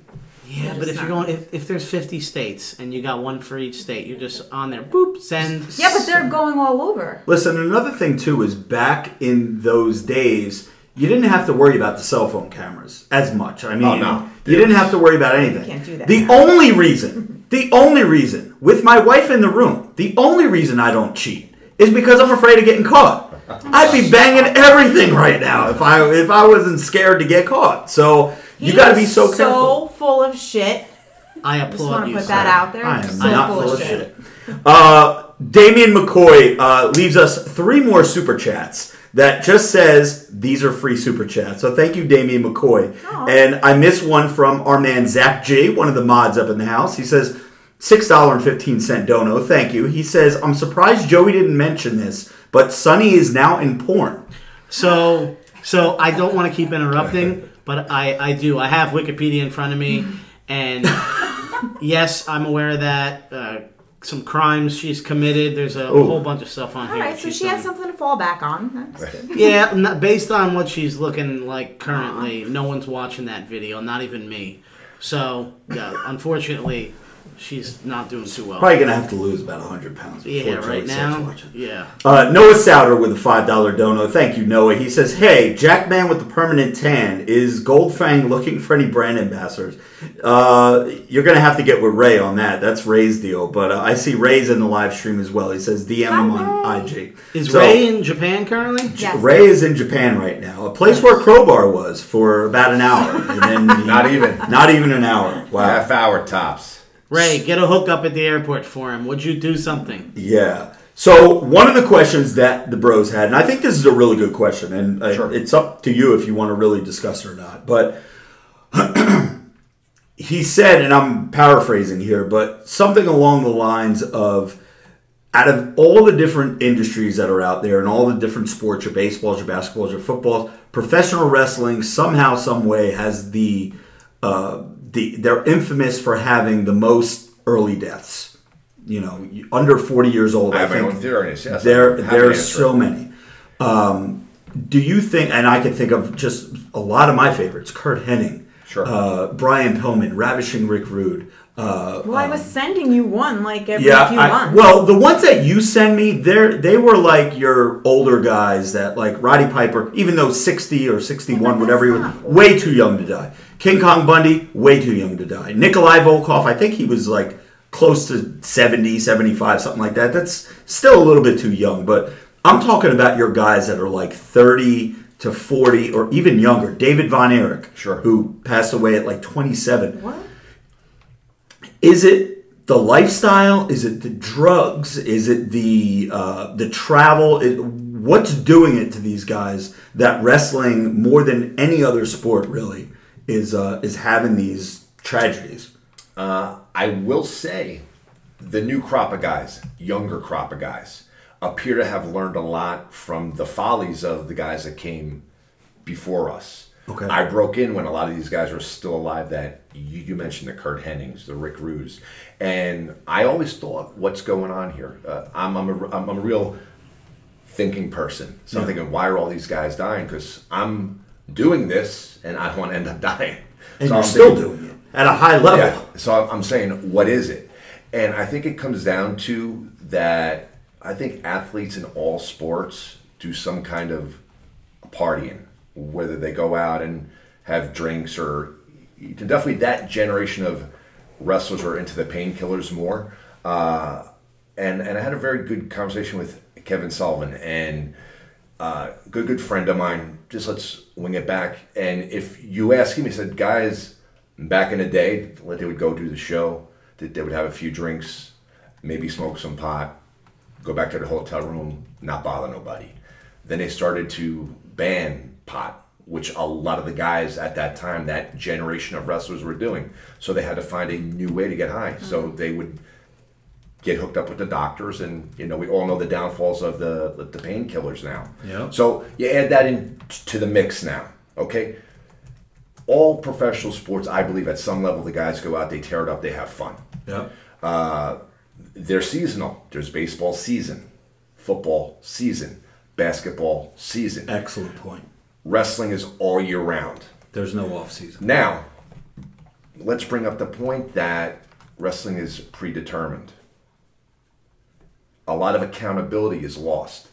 You could go out and party your ass off, but if you show up on Sunday to a professional and NFL game, still messed up, you're going to get your head knocked off. For sure. If me and you were hypothetically two wrestlers and we're on the road together, going from town to town to town to town, me and you could get tore up every night if we chose to, because we're going to be working each other tomorrow. Oh, Robert, I had a bad freak. Take care of me out there. Don't hurt me, and I'll take care of you. We'll get by. So the accountability of being in that poor a shape is not there. You could get by. This is just my theory.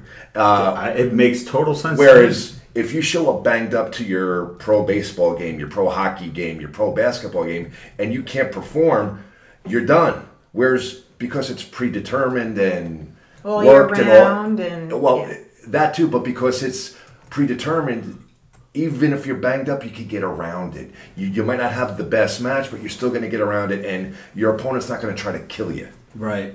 Yeah. So that's my theory. It's just the fact that it is all year round, and you literally, because of the lack of accountability for that generation of guys. I think the newer generation of guys are on a whole new level, and they're avoiding those pitfalls. But you're on the road full time. There's no off season, and without that accountability, that if I get really tore up, it's fine. We'll work together. We'll work with each other. We won't do this spot here. I'm really not feeling that one. Yeah, something like that. Whereas if you show up at an NFL game on the line of scrimmage and there's a 350-pound lineman in front of you, you're going to rip your head off. Yeah. That's my theory. Follow-up to that was, out of all the people, unfortunately, who have passed away, who are you the closest to? Did you lose anybody that was in the business, of course, that is no longer with us? My family and I knew King Kong Bundy well. He was awesome. Wow. Very, very well. He's from New Jersey. Yep.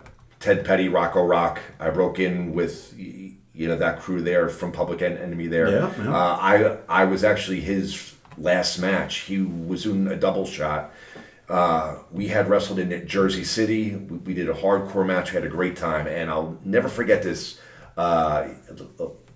We finished our match. He goes, "Thanks so much. That was the most fun I had in a while. Wrestling hadn't been fun for a while." And then he was driving to a double shot and had a massive heart attack on the turnpike. So that was his last match. Jesus. Yeah. Great guy. Such an awesome. And I also think this too. This is, I totally forgot. I actually have a note here because it popped into my head. A lot of the guys, unfortunately, that generation of guys, they really didn't go to the doctor a lot. Whether it was because they weren't insured, or a lot of the guys are in the mindset that they're jacked up still, they're still in shape, they got all these muscles and this and that. That they're healthy. Yeah. You have to check out what's going on with your blood work, your cholesterol, and all that stuff. A lot of the guys, that generation of guys, just didn't go to the doctor. Yeah. My wife is pointing at me because I'm not a doctor guy. I don't want to know what's going on with my body. I am a complete hypochondriac. Yeah. I am. Yeah. She's the same way. I would rather not know, and I get that from my dad, who probably is listening to this podcast right now, and he's the same way. If I got something going on, I don't want to fucking know about it. I go to the doctor when it's absolutely necessary, and the times that I will go to a doctor is if it's like some kind of, I know it's like the flu or a cold or like borderline pneumonia or something like that, because I know that's like a different kind of sickness than if I have some kind of cancer or something going on. If I have that, I don't want to know. And believe me, I put enough shit in my body that I know that something somewhere is fucked up, and I just don't want to know about it.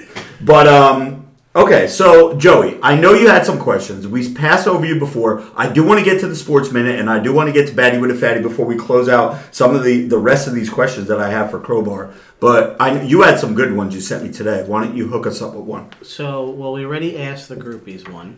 I had another question regarding Stephanie McMahon. Have you ever seen her in person, and is she as hot as I believe her to be?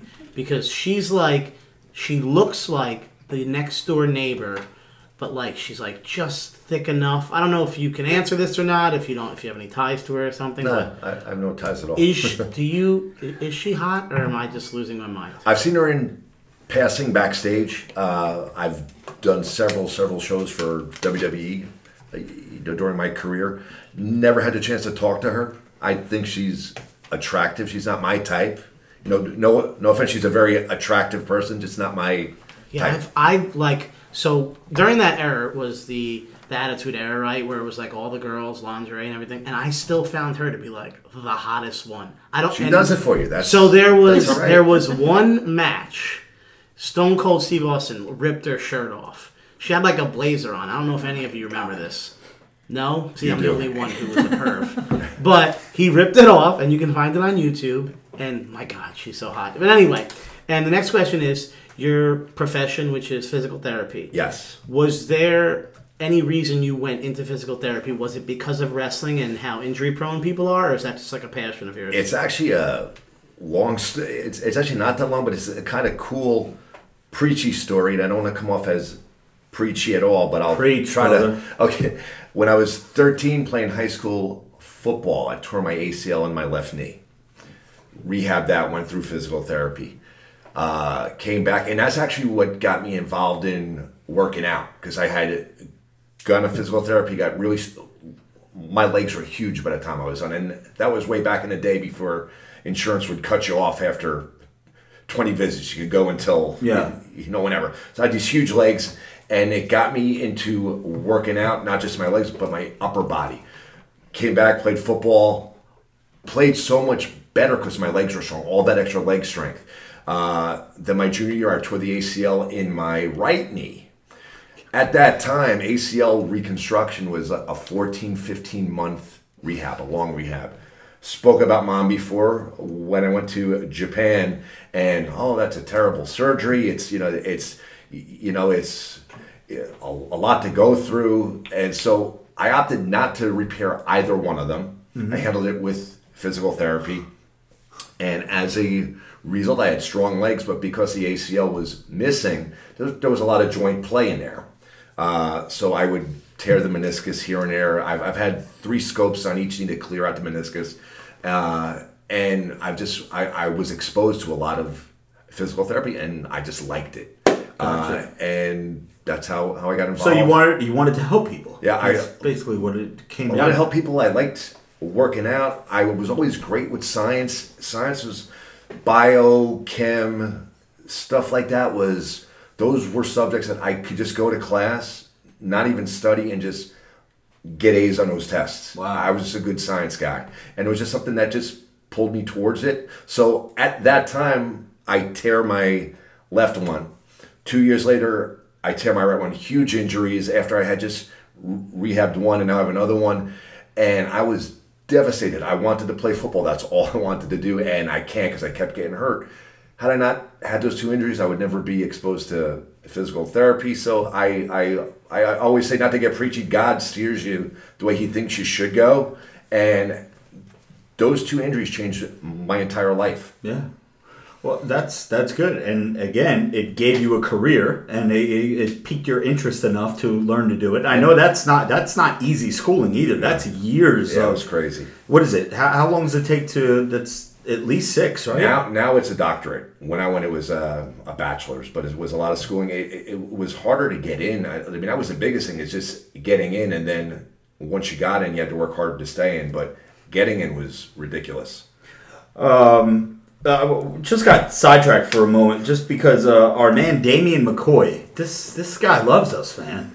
He just leaves a $55 dono to the channel for the Glorious House of Gainz podcast. That is so nice of you. He says, Get everyone at the table a round of drinks. Not Joey, though. He doesn't need sugar. So thank you so much. Thank you so much, Damien. We will get everybody a drink aside from Joey Bag of Donuts. I'll save my diet talk for next week. We'll go over how I've been doing. So, Crowbar, I still have a little bit more for you, but I do want to get to our Sports Minute with Cody. And I also want to get into Ray Worldwide's Batty with a Fatty segment, which is going to be taken over by our friend Janice today. So she's going to have her very own segment. But Pody, what is going on in sports this week, my man? All right, so check it. I'll make this as quick as possible, but I want to congratulate Virginia. They are the national champs in college basketball. Yeah, it was a bit controversial, that championship game. I will say that. I don't want to get into it too much, but I thought Texas Tech got robbed. Looked like the refs might have had some money on Virginia. Next up, last night, very crazy in the NBA. We had Dwayne Wade and Dirk.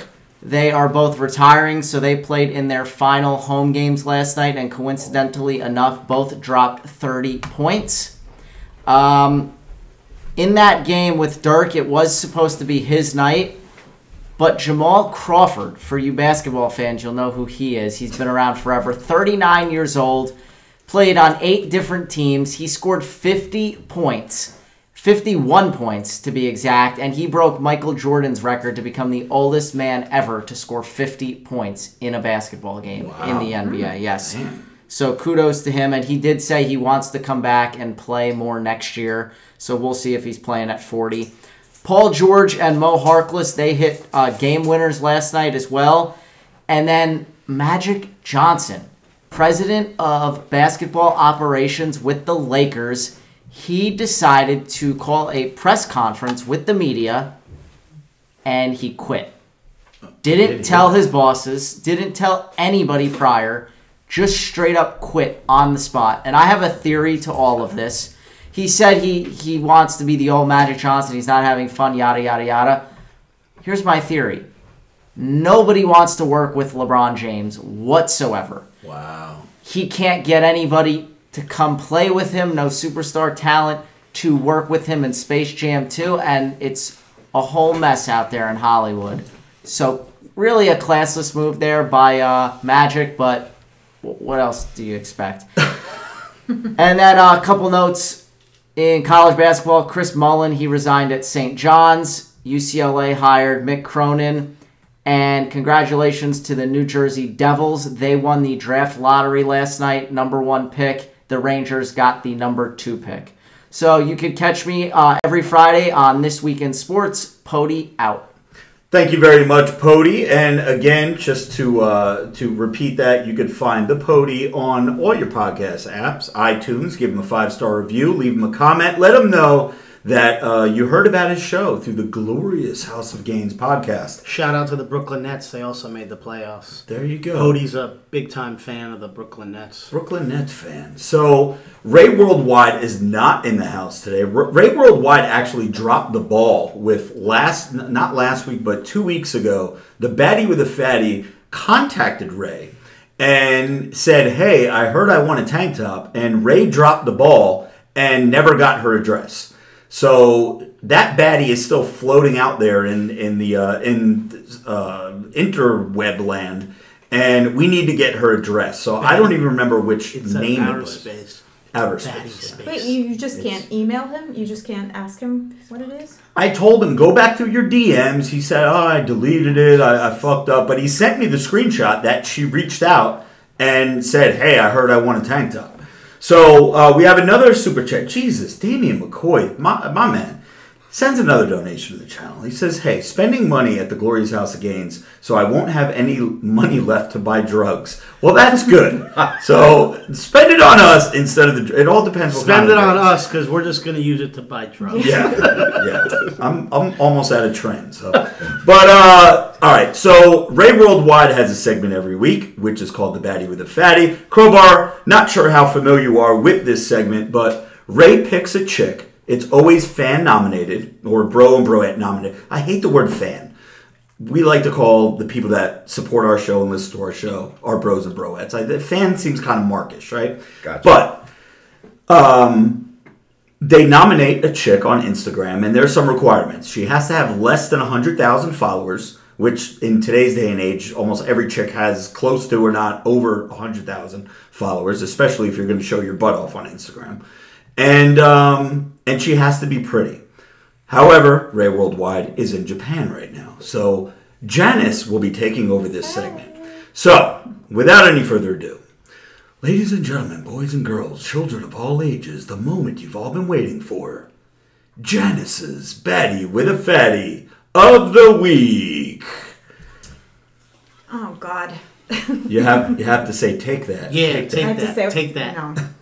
All right, Janice, who you got?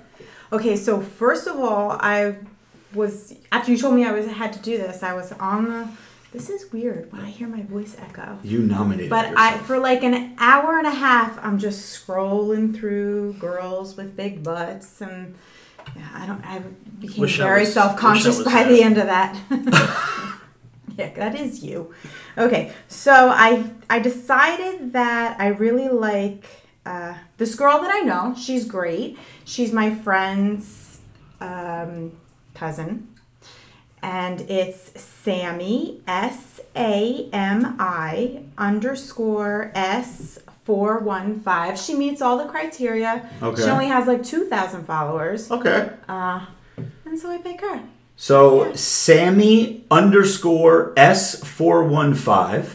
Pody, you have that up on the screen. Cool. So for people watching the live stream and watching the playback on YouTube, that is Sammy_S415. You are this week's Janice's Baddie with a Fatty of the Week. You have 48 hours to reach out to one of the bros or Janice and say, hey, I heard that I won a free Baddie with a Fatty female racerback tank, available only at robertfrank615.com.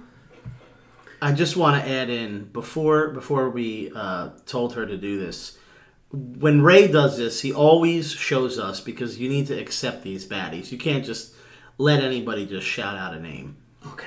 Are you about to totally destroy this chick? I am not. I'm Okay. about to say she is certifiably hot. Okay. She All gets right. the approval. Good. She is. She is thick, upstairs, downstairs, everywhere. She I wanted wins. to nominate her cousin, but she has like this adorable, cute little butt, and I know you guys want big, fat butts. So. Yeah, and coincidentally, a lot of her pictures are taken in Miami, home of the giant butt. Yeah. So this is cool. I'm okay with this. Where's she from? Is she from Jersey? Yeah, she's from, I think, Atlantic City area. Oh, okay. So maybe we can hand deliver the female racerback tank. You're going to be Oh, getting surgery, right? Be careful there, guy. No, I'm just kidding. So, yes, Sammy_S415. Reach out to one of us and we will get you your tank top. But you only have 48 hours from the time this podcast airs, which is probably going to be in about 30 minutes or so after the show ends. Also, Jimmy Triceps, who is not with us tonight, he does a segment every week. Well, maybe sometimes not every week, more like once every 8th week. But it is called Jimmy Triceps' Pet Peeve of the Week. And usually it's a gym-related pet peeve, but it's a pet peeve nonetheless. Now, before we move on to the pet peeve, we always, anytime we have a guest, we always would want to know if you have anyone that you would like to nominate as a baddie with a fatty. Is there anyone that's on social media? Doesn't have to be your wife. Could be just someone that you see and are like, you know what? Chick in the wrestling business. Anyone that you would nominate as a baddie with a fatty. I actually don't do a lot of Instagram, social media stuff like that, surfing through the pics. Okay. I think my wife has a great ass, so I'll nominate my Nice. wife. So Dina, She does. Dina, My wife has. I'm a huge fan of my wife's ass. That is awesome. We're going to be married 15 years this August, and I still think she has the best ass going. My man, That's good for you. Good for you and Dina. Congratulations, guys. Are we That's a plugging long her time. Instagram or social media? Nah, she's not. No? We, All right. yeah, we don't have to do that, but we know He that's wants to really be the cool. only The one Fords are enjoying that really ass. late to the social media game, so. All good, brother. Yeah. All right, so Jimmy Triceps usually never has a pet peeve, but I said, Janice, can you please take over this segment? Because I know you'll have a pet peeve. What is your pet peeve, Janice? But it has nothing to do with Jim. Doesn't have to. Oh, okay, It's good. just a pet peeve. Yeah, my pet peeve is people who have an issue with animals. Oh, are you trying to call me out? Yeah, I you think she's trying to and call you. both She's trying to call Rob and Joe out? God, that drives me crazy when I hear you guys talk about it. And it's not frequent, but Do you- it's a little bit. I'm going to defend myself here. Yeah, don't. I know I'm in a very small population So am I. of people. We are definitely like less than 1% of human beings that do not care for animals.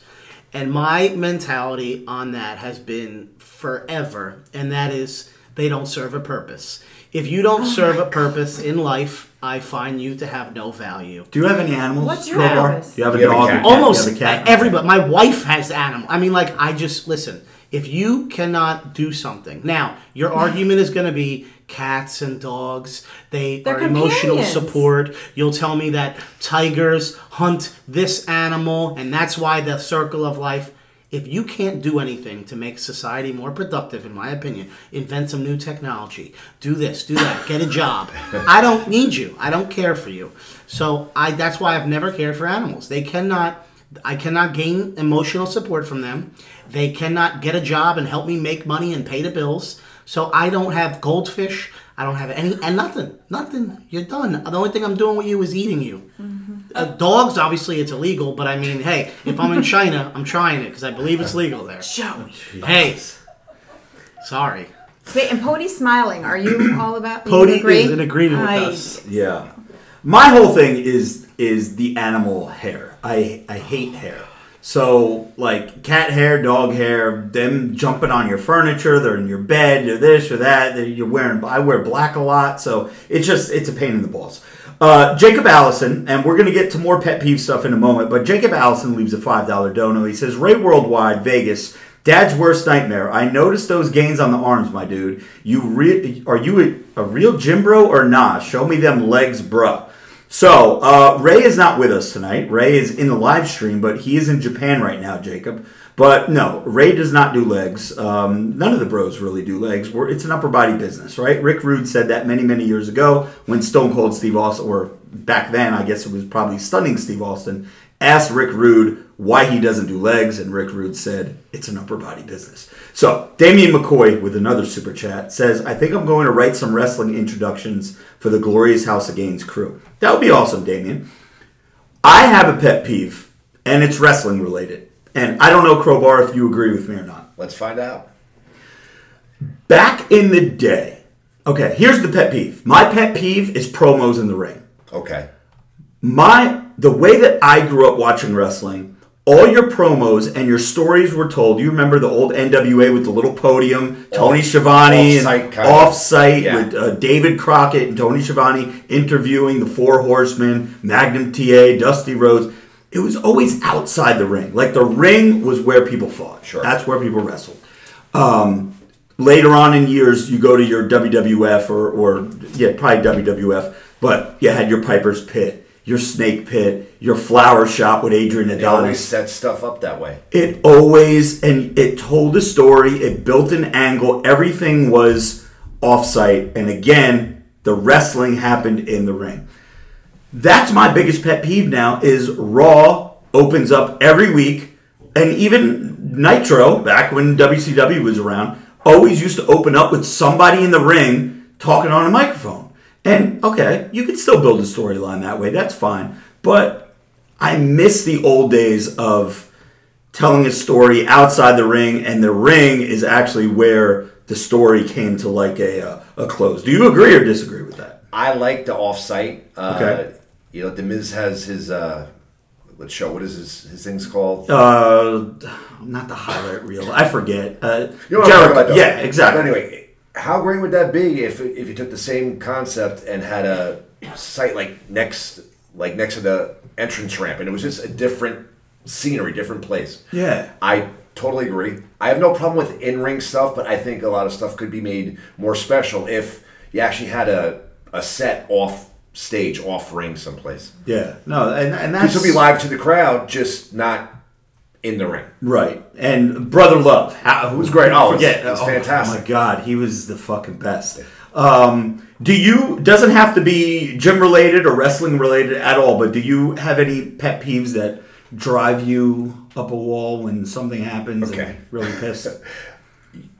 Work a lot of hours at work. Yeah. Really try to get the gym in the best I can. You know, we can talk about that later. But I mean, when I was wrestling full time, I had 2.5 hours, 3 hours to spend in like the gym. Now I'm really trying to stay in shape, keep the business going, and actually still spend time with my family.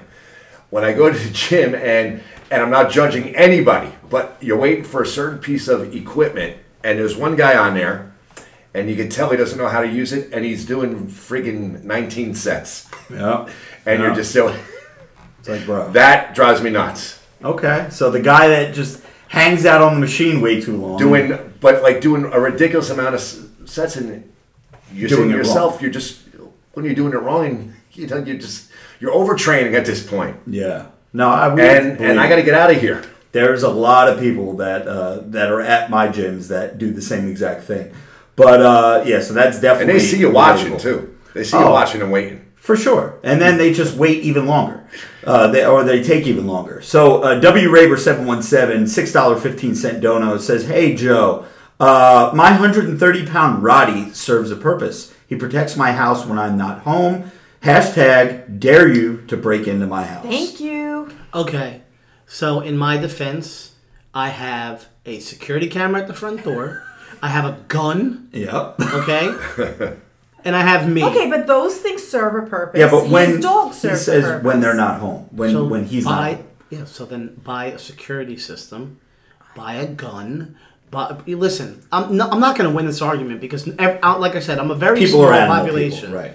people love their animals. I get that but there's other ways to protect your home. I mean, get 3 bolt locks. I mean, because realistically, I come in to break in your house, I'm going to survey the area. I see a pit bull, I'm taking that thing out. That's the first thing I'm doing if I'm going to break into your house. Like, I mean, you don't just burglarize a house unless you're a dumbass and you walk in like, oh shit, there's a pit bull, and then you just get eaten by the pit bull. I'm coming in there ready.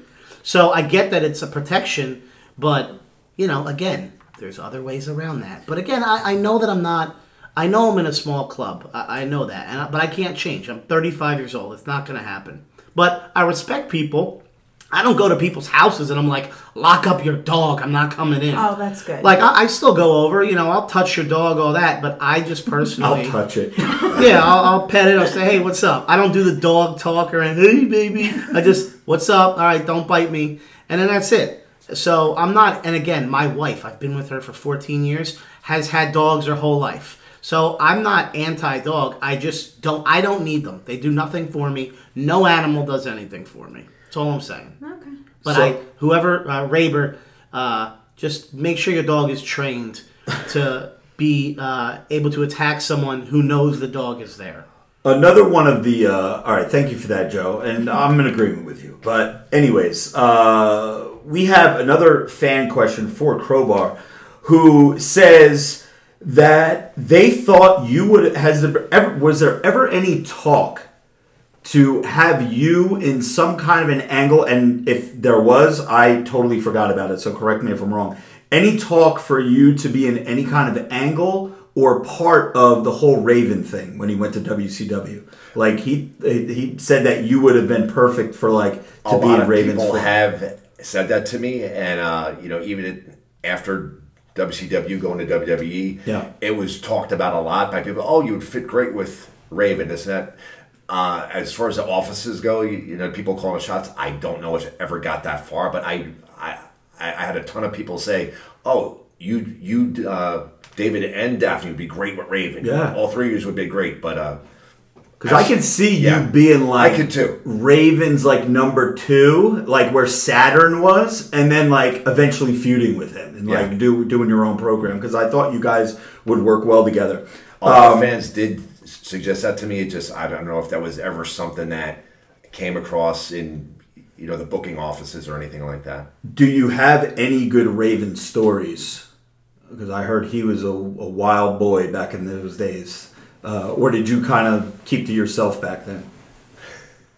You do have a story, I could tell.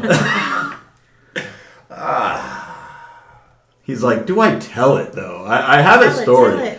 I've heard some stuff with Raven and Saturn. I'm just gonna say. Go ahead. The slip and slide story. Do you know that one? No. Okay. Well, apparently what they used to do is they used to get these ring rats that used to come, and they're females, whatever, and they would be in the hotel, and they would bring a slip and slide with them. Now, the female would be down. This is 3 o'clock in the morning when nobody's awake. They would have the female at the end of the hallway outside the room. They would roll out the slip and slide. This chick would have no pants on, and she would be with her legs wide open. And Raven and or Saturn would have a dildo strapped to their head. Oh my god! And they would run as fast as they could and slide forward and like run into the chick with they called it like the unicorn or something. And that was a thing that they did. They were fucking insane. That can't be safe. That's not safe. No, definitely not safe. We could try that later, though. This sounds like behavior of 2 of our co-hosts that are currently not exactly. here. Exactly. But yeah, that's pretty crazy. But give us something that you could tell that you feel like you're comfortable sharing, if there is one. I've had my own issues with them personally. You know, when you go down there to work, especially when we spoke about it before, how I was not well liked down there. Okay. You know, the whole school thing was not well received. But guys say shit to you and stuff like that. And outside of whether or not you could fight them or not, there's still the whole politics of these guys are much higher up on the political chain of the company than you. So that's another thing that keeps your mouth shut, keeps you from fighting back, keeps you from saying anything like that. So Yep. Raven, I thought, treated me like shit when I was there. You know, when I was there during my college years. Okay. So fast forward to, I don't even know when it would be, maybe 2008 or something. Francine did a cancer benefit show. And for my match, just to hype the crowd up, I went out there and I cut a promo on Taz, who I had well-documented heat with. But the whole object of this whole thing was I cut a promo on Taz, had a match against Chris Hamrick, who's a great worker. He obviously became the baby face because he was, I was shitting on Taz. Yep. And I was up there talking about my WCW titles. I was a hardcore champion, cruiserweight champion, tag team champion, and, you're all this bingo hall. Chris Hamrick beats me with the Taz mission. Okay. So, I told the story. I got to shit on Taz. I got to shit on the building. Hamrick turns it around. The ECW guy beats me with Taz's move.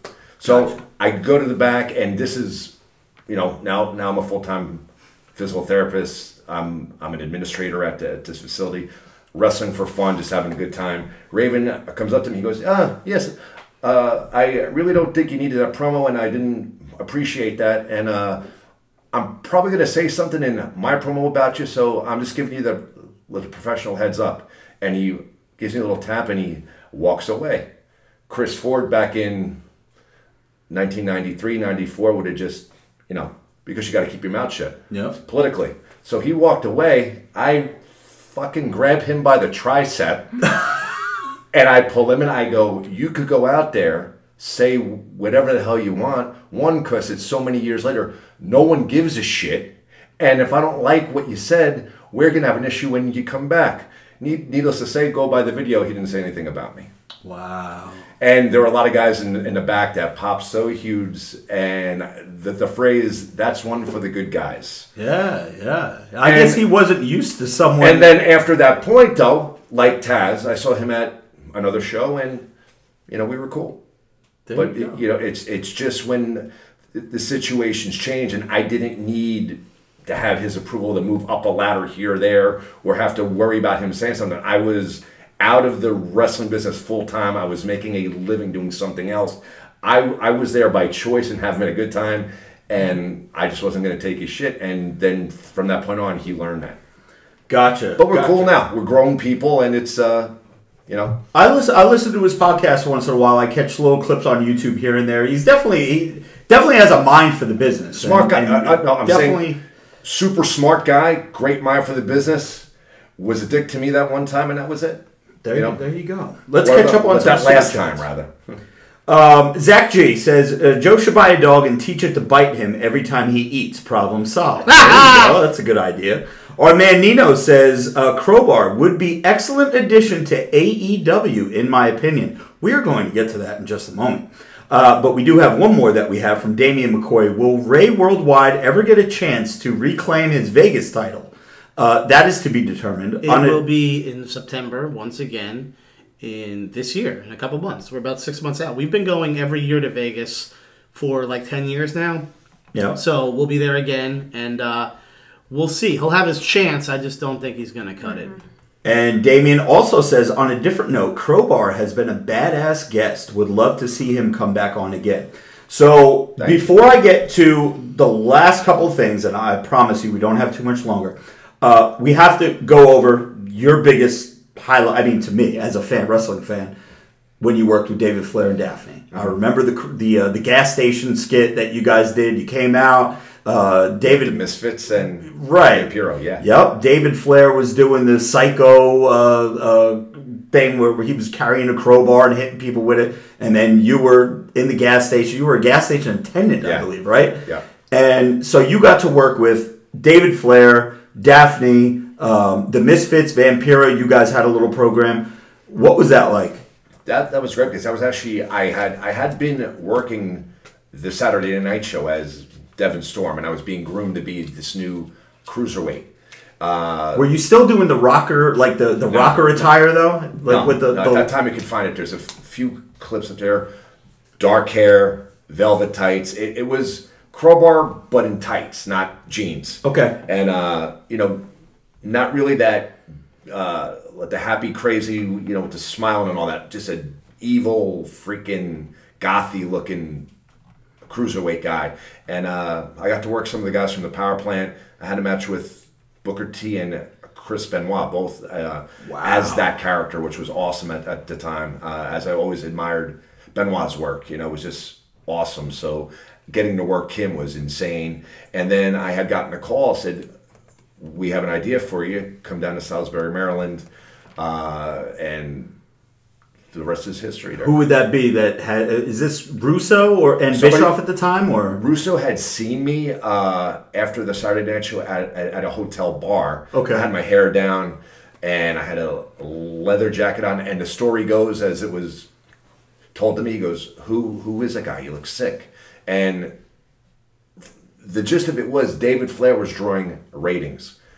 Ric Flair's son, Ric Flair bloodline, couldn't wrestle all that good, and he knew it. So they came up with the solution at, let's put him in a tag team. We'll put him with a guy that can wrestle that's a little bit more competent than him, and he could carry the tag team. Yep. And then that way we could actually get David in a ring and have people see him in a ring instead of just doing skits. Right. Yeah. No, I remember that, and I remember when you guys beat Hall and Nash for the WCW titles. That was sick. Who did you guys end up losing it to?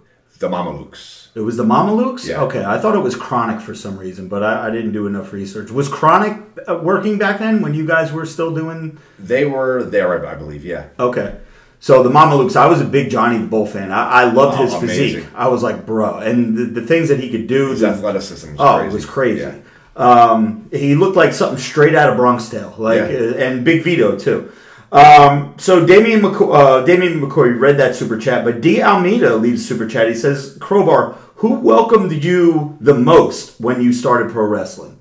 Like what vet or someone that kind of took you under their wing and welcomed you to the big show? As we've spoken about it before, we had the Moss Isley Cantina of Gym, Strong and Safely Gym. Yep. And two of the first guys that I met there as a teenager before I even started training to be a pro wrestler was Hugh Morris and Jim Powers. Met them both there. Wow. They were always real cool to me. I would always ask them a ton of wrestling questions. They never blew me off. They were always super cool about advice in wrestling and life. So that was kind of cool.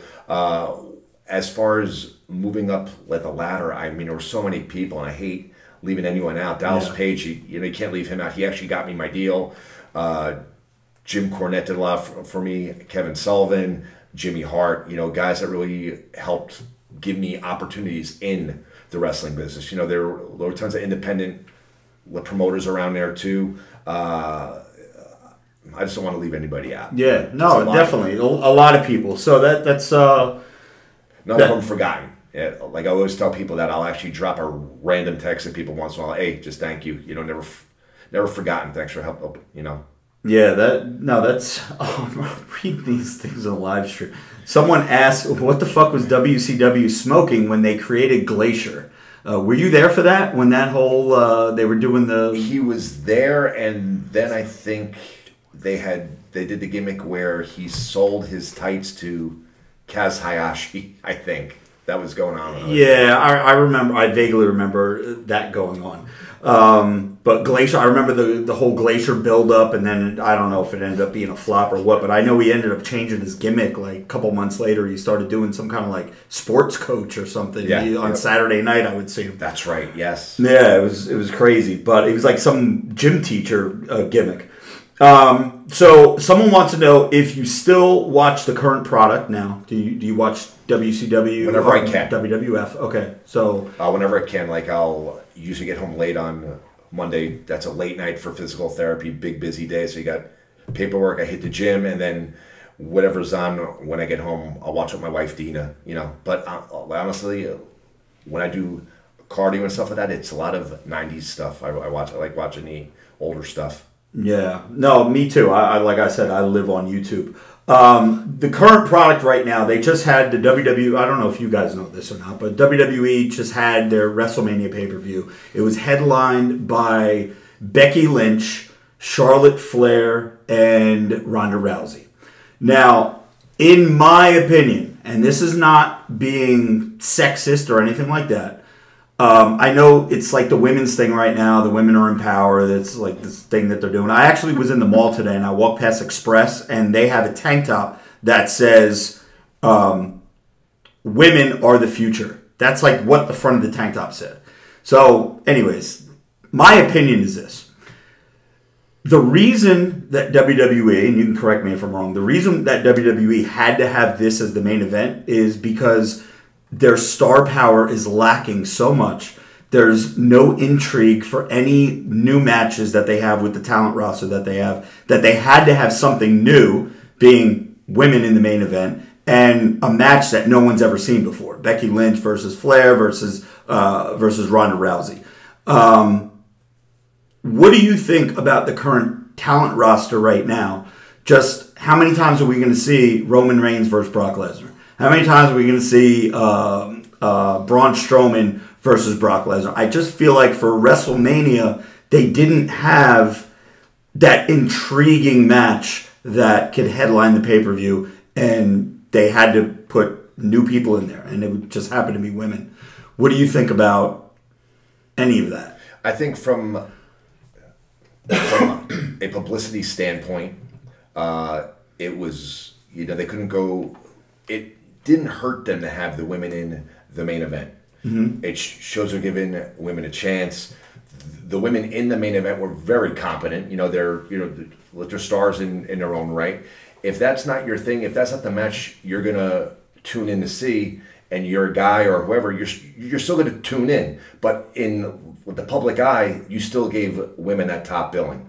If that's, I honestly believe that that's the reason, not lack of star power.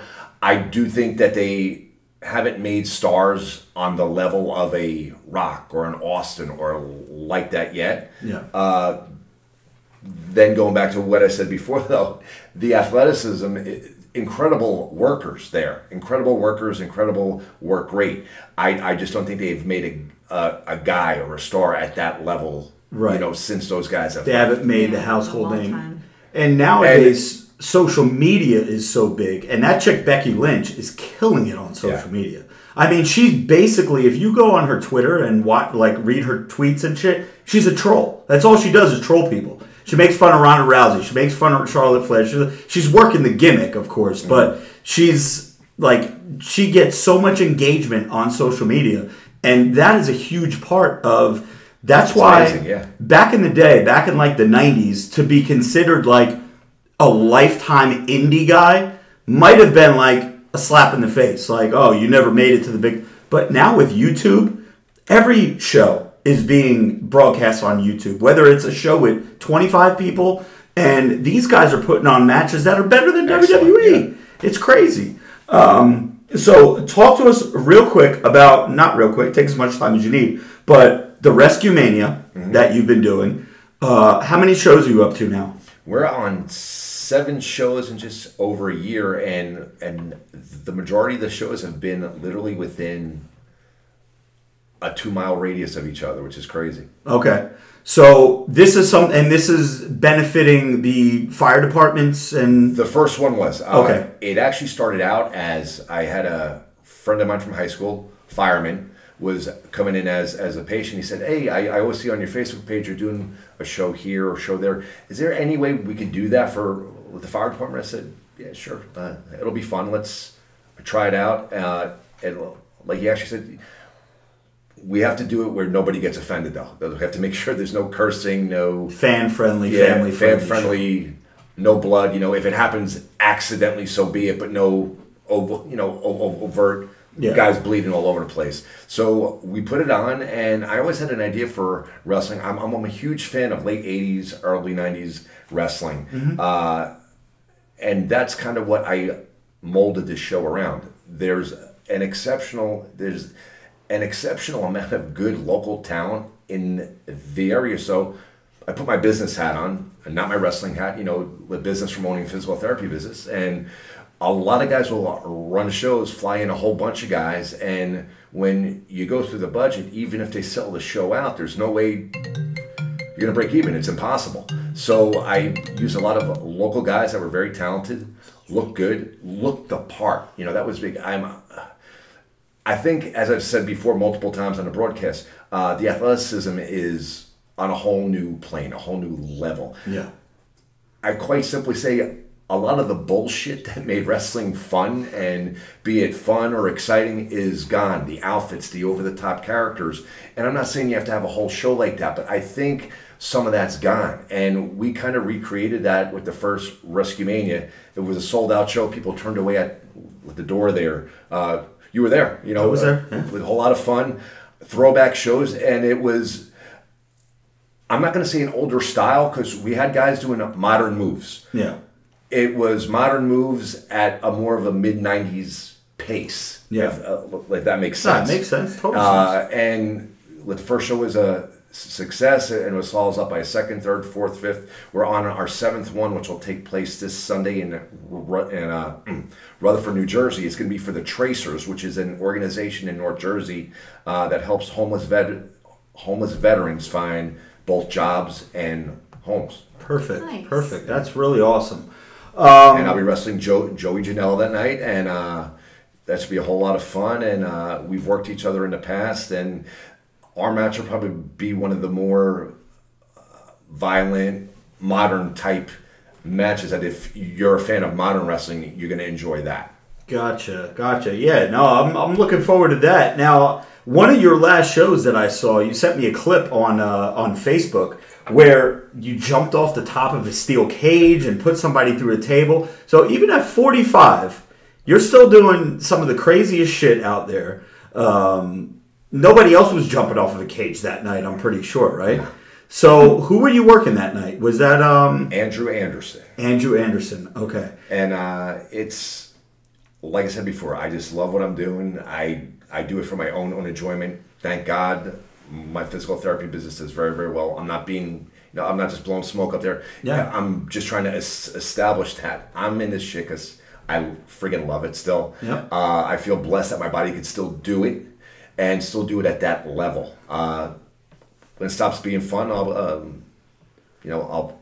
probably stop, but I'm still having a blast now. Probably the most fun I've ever had, and just trying to be timeless. Yeah, no, you are, and you're doing it on your own terms. Now, if AEW, let's just say, called you up and said, hey, we have a position for you, whether it be, of course, you probably would want to be a full-time worker or something like that, but if they had something where they wanted you to be a road agent or something like that, would you take any position just to like get back into it full-time, or would it have to be you want to be in the ring? I'm not a spectator. Okay, you want to be you need to be in the thick of things. Yeah, I need to be into it, and I would be highly honored if that opportunity came. But I really need to be in the thick of things. It really gives me life. I love doing it. Yeah. I enjoy it, and all.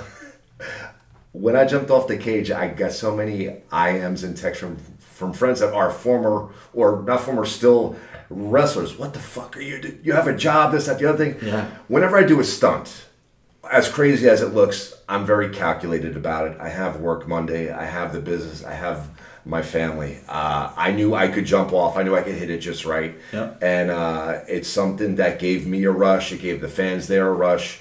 And just fun, man. Yeah, I mean, I still remember when you got choke slammed off the fucking the stage at the what do you call it? The entranceway. The entranceway. Yeah. 15 feet. I think I sent you that clip, right? But yeah, that's crazy. And listen, you can still go. I can co-sign. Robert Frank right now can co-sign that you can still go 100%. So AEW or WWE, whoever, give this man a call. I co-sign that. Any last questions for our man Crowbar before we find out where we could find him on social media and all that? Joe, you have anything? No, I guess here's my question, actually. Shoot. How do you think, let's pretend Rob was 10 years younger, okay? Because right now... I know where this is going. Oh, boy. How do you think he would fare in any wrestling, what's the proper word, federation? Promotion. Any of these WCW, anything, how would he do? Because he already has a gimmick. He's got the lingo down. He knows what he's doing. He can talk. How do you think he'd do? How many times, Robert, in text or in a conversation have I said, you have missed your calling? Yeah, I've said that. I think with the training, had we gone back, what we say, 10 years? Without question. I think right now he could be a hell of a promo coach anywhere. I think he could be an on-air personality doing a little like segment. What do you think of this match? And you do one of your 60 seconds and go. People know who he is. People like who he is. He's entertaining as all hell. And I think taking a minute of your show and letting Robert give his 2 cents, it could be in a car and friggin' send them the clip. Yeah. I think it'd be great. The problem is I have a potty mouth, and I would really have to on a live microphone. It would be a train wreck because I would be f-bombing. I remember we were in London and we were at FitCon UK, and they came up to him with a camera and they're like, "All right, give us some kind of promotion stuff," and he literally just starts cursing. I'm like, "Dude, they're not gonna be able to use that." My ideal pro for Robert, and I think it'd be funny as hell, would be not that there's anything against cruiserweights, but you would have 2 more leanly built cruiserweights, not really thick or more like that very lean athletic build, and I think you would take issue with both of those guys before they had their match. Gotcha. I could do that. They don't even look like they fucking lift, you know? They don't even lift, bro. Yeah, that's and we can talk about that. We could talk about that for maybe something in the future. That would be awesome. I could send you in a clip or something you could play on the big screen at one of your shows. But no, this has been awesome, bro. Thank you so much again for coming. And where can everyone find you? I know if you're watching the live stream, Crowbar is on Twitter at WCW Crowbar. You can follow him there. And where can we find you on Facebook? You said no Instagram, but you're on Facebook. If you want to check out the Rescue Mania Wrestling page, okay. Or if you want to find me on Facebook, I'm Christopher Ford PT. Very changed from Crowbar. Yeah, Christopher Ford, and that's when you first DM'd me way back in the day. The hell is this guy? Yeah, I had no idea who I was talking to. Yeah. And then you were like, yo, have you ever thought about getting in the business? And I'm putting myself over because The Rock was following me at the time. I was like, yeah, I got The Rock following me. I got this. I got some federation out in California wanted me to be some kind of special enforcer for the Rob Van Dam Pentagon Jr. match. Mm-hmm. You know Pentagon Jr.? Yes. Yep. Rob Van Dam. Of course, you know Rob Van Dam. They wanted me to be some special enforcer. So I'm over here. I'm on this super high, and I'm like, who the hell's this jabroni asking me about if I ever thought getting into business? Doesn't he know who the fuck I am? And then I'm like, are you in the business? And then you're like, yeah, I'm Crowbar. I'm like, holy shit, this is Crowbar. So that was pretty cool. Okay, so WCW Crowbar, Christopher Ford PT on Facebook, Rescue Mania. Make sure you punch that into your Rescue Mania Wrestling. Rescue Mania Wrestling. That's on Facebook, right? Yes. Okay. Yeah, make sure you follow all those pages. Keep up to date with what Crowbar's doing, and maybe you'll see him back on TV someday. I don't know. We'll see. We'll see. That'll be Who awesome. knows what what's in the cards. Yeah. But again, thank you so much for coming on, brother, and we're going to wrap it up now. So for myself and for Janice, who did a great job, first podcast. Thanks. For the Pody, for Joey Bag of Donuts, and our main man, Crowbar, and even MBJ was in the house. She stayed up all night, this whole time. She would have been in bed by now. She would have. She would have. This is Robert Frank signing out.